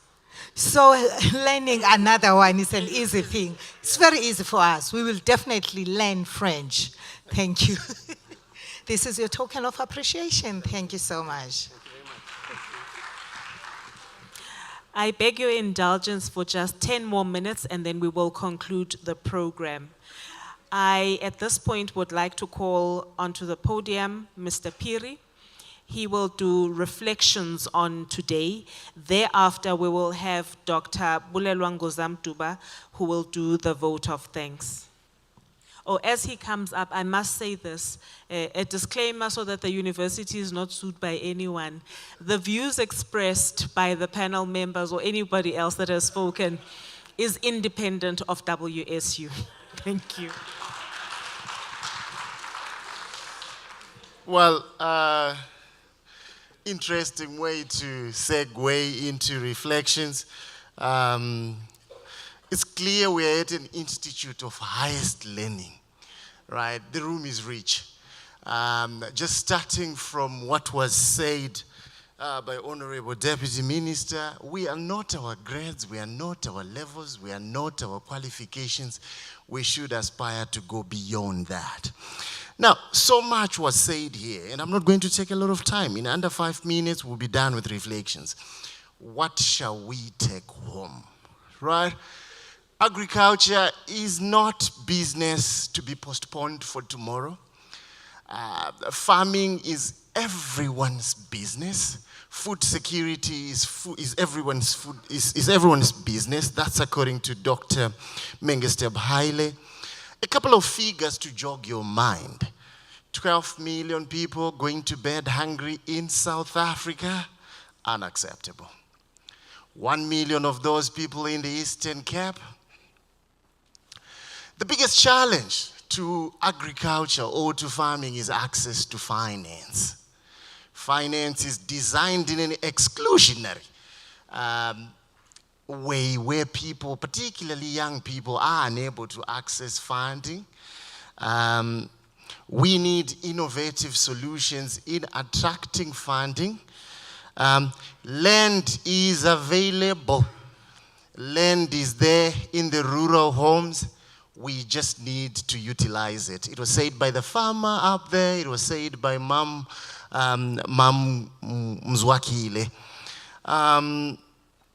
Going into the past, again, going back to what Dr. Haile said, looking at all those declarations, looking at all those themes, looking at all those affirmations that were made, 1974, 1973, saying that no one should go to bed hungry. and an ambitious 10-year plan. I do not need to remind you the date today. It's been decades and decades, but we still have so many people going to bed hungry. What shall we do next? What is the way forward? We need commitment. We need commitment at various levels. We need commitment from government. And with a fantastic minister here committing. We need funding. We need farmers getting together, working together, sharing information. We need to get out of our comfort zone to start ensuring that we have food security. Skills transfer. We were told that extension services probably not where they are supposed to be. Skills transfer so that people are aware. Food diversity, going back to the balanced diet. Let us move away from, let us diversify our foods. Let us eat let us consume healthy foods. And in the quest for food security, there are opportunities amongst all the challenges that we say. These are some of the reflections, these are some of the catchphrases, these are some of the things that we said. What was said here? A wise man, you listen, then you make up your own mind. To the students, some of you are at a very young stage where you're trying to find out what is out there for you, right? Learn that second language. Harass the people that you want to be in the future. Look at the person who has the job that you aspire for today. What is it that they do? Network. Ask questions. Be as inquisitive as you can. The college degree is just a starting point from which you're supposed to demonstrate knowledge. Learn as much as you can. Spend a lot of time. Be disciplined. Do the things that you desire. I wish you nothing but the very best. Thank you.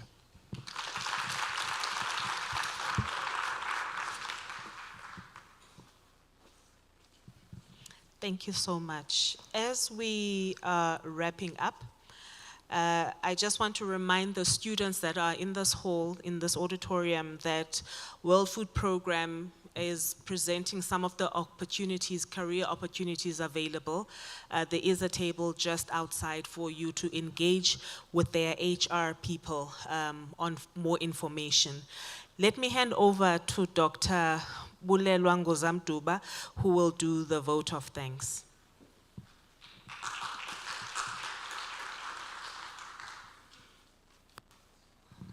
Thank you, Program Director. The time now is almost 2 o'clock.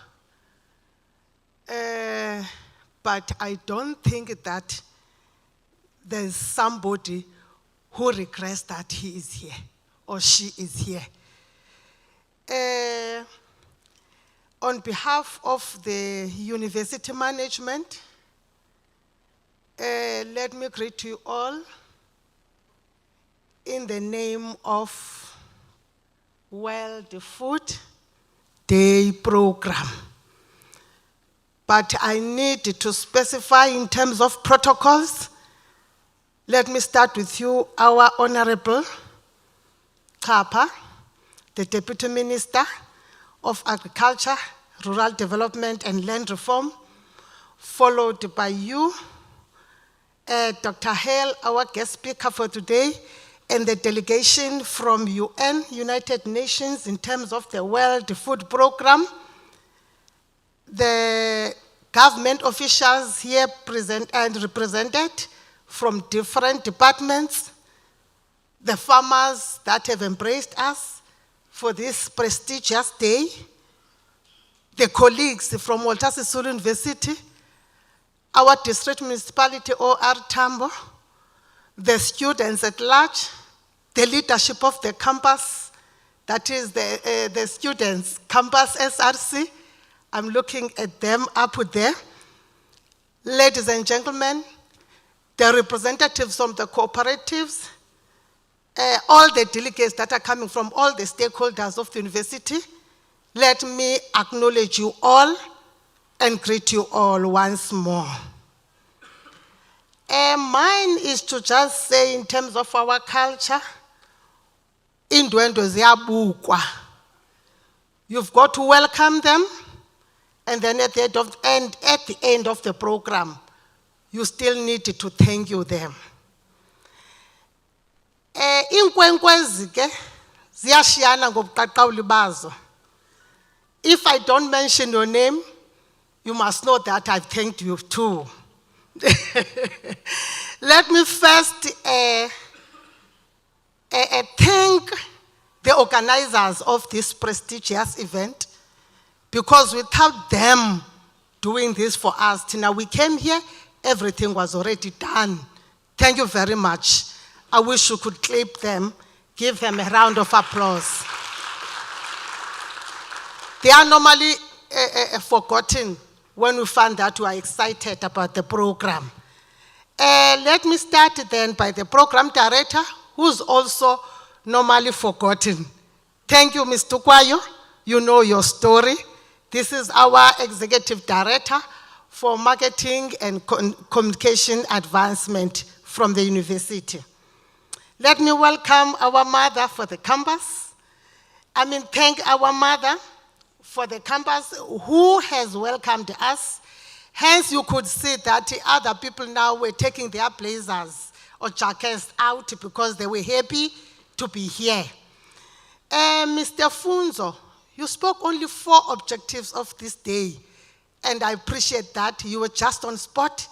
Thank you very much for sharing us the aim of today's event. And then we also had our Dr. Hosu, who represented the Eastern Cape context in terms of social development, just to give us a clue of the context of today's program. I don't see him now. Professor Akpan, who is our Senior Director for Research, who also introduced our guest speaker, talked very well and inspired us that from whatever we are doing, we must learn to do everything together.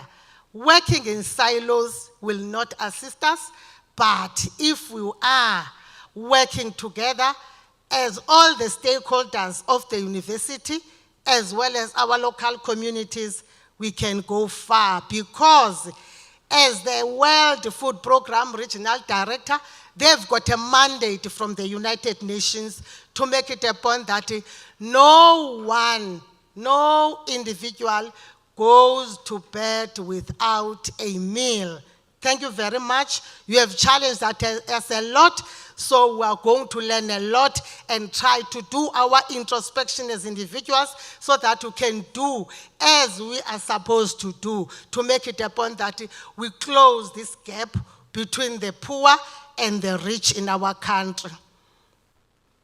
I want to also go to our Deputy Executive Mayor, who gave us food for thought, Councillor Sokanyile, who challenged us that as a university we are supposed to establish a faculty of agriculture, and also as a university we need to work together to make it a point that their strategic plans are implemented, because they do have strategic plans, more especially in the OR Tambo District Municipality, that they can work closely with us so that these can be achieved solely for the purpose of eradication of hunger and poverty in our area. Whilst I'm talking about that, I just want to mention the fact that for those colleagues or students that are not aware, as a university, we have got collaborations and a memorandum of understanding with all the municipalities in the areas where our university is present, like in Butterworth, the Muma municipality, in BCC, in Komani, as well as in Mtata.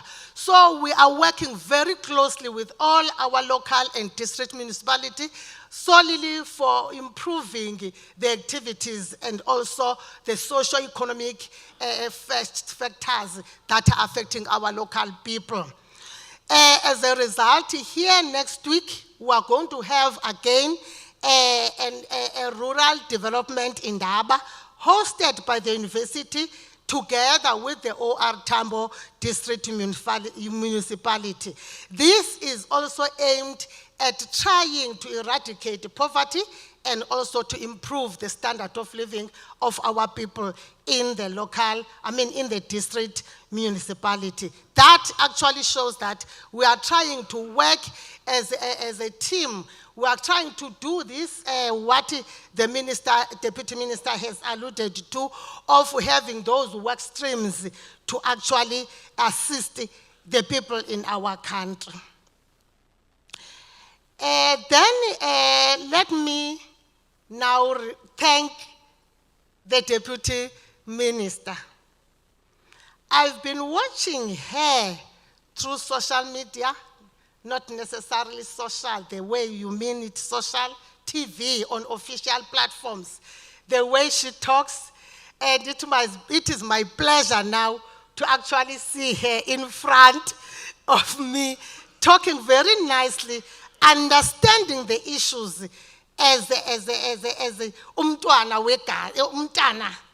we-soil, child of the soil, since misXhosa sometimes. So, yes. Yeah, I've got a mixture because I was born somewhere else, went somewhere else, and so forth. Thank you very much.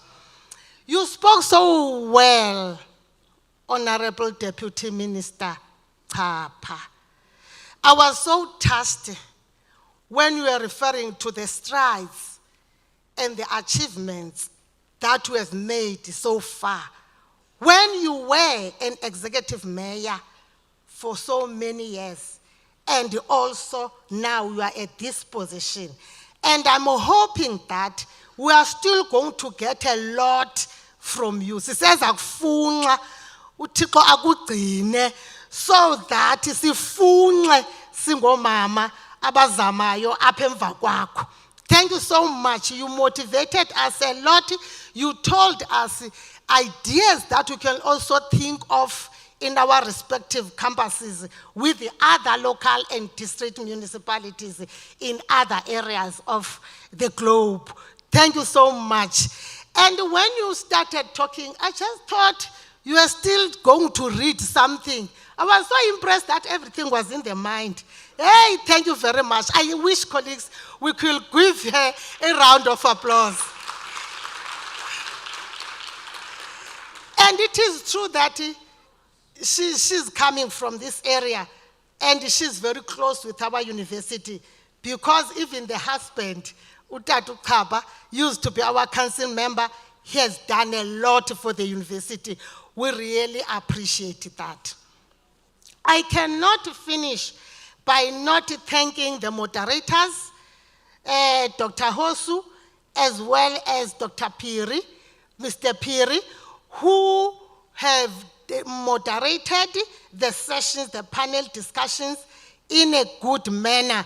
And we have learned a lot, even from you, Mama Mzwakali, because you just spoke with the truth and coming from the heart. And if you could realize, we were all excited and listening to your comments because we were just talking as an adult, saying the truth out of experience and what we can learn from what has happened so far. Thank you very much. Let me also thank Ujalisa, because you have given us another angle of how we can tackle this eradication of poverty. Thank you very much, because we have also talked to your counterparts in terms of the age levels, the students, that this is the way to go. If you are still carrying your cell phone and think that you are going to be sexy in the land, that is out. So you need to choose which one you want to come up with. Let me also not forget the panel sessions from the first one. Dr. Ndleve, Mr. Ndaba, and Mr. Zili were really honored to have all of you because we have learned a lot. Sharing ideas is very good because even if you think that you know all, you find that there are things, areas that you can still learn from that. So, Mr. Piri, thank you very much even for the reflections. You have taken my part, so I'm not going to talk a lot about what has transpired during the program. In a nutshell, colleagues, students, our VIPs, delegations, government officials, everybody, students, let me thank you all for embracing our prestigious event and also be patient enough to engage, to listen and engage, and then you were patient to still hold on without leaving the auditorium before the program ends. Thank you very much, colleagues. All the best.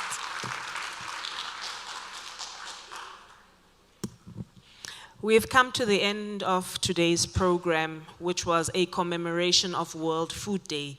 So World Food Day is officially on the 16th of October, but because it fell on a Sunday, we decided to have it the very next day, which is today. We also want to just thank our viewers that were following the proceedings via the virtual platforms, including our Chancellor, Dr. Sheila Sisulu. We've explored the theme and we've discussed and agreed as the committee that was working on this program for today that we will continue with our MOU under the theme of Earth, Food, and Health. And what's good is that we touched on all three elements, especially this element of the impact of food on health, on our health as individuals. I also want to just indicate that the proceedings will continue to be available on, if you want to reflect on anything that was mentioned, it is available on our Facebook page, including photographs from the session today. Thank you very much. You have been a wonderful audience. Thank you for engaging. Thank you, ngokbalapa, you know, and really just be with us in one spirit in this program. Lunch will be served now. I will request the VIPs to follow Anita. Anita, please stand. You will follow, so all our farmers, in fact, everybody, except for the students. Students, your catering is available at the canteen. So students, you can proceed to the canteen out this door to the right, and then if all the other guests, our lecturers, all the visitors from outside, if they can have lunch upstairs in the executive dining hall. Thank you, thank you, thank you, and a round of applause for everything.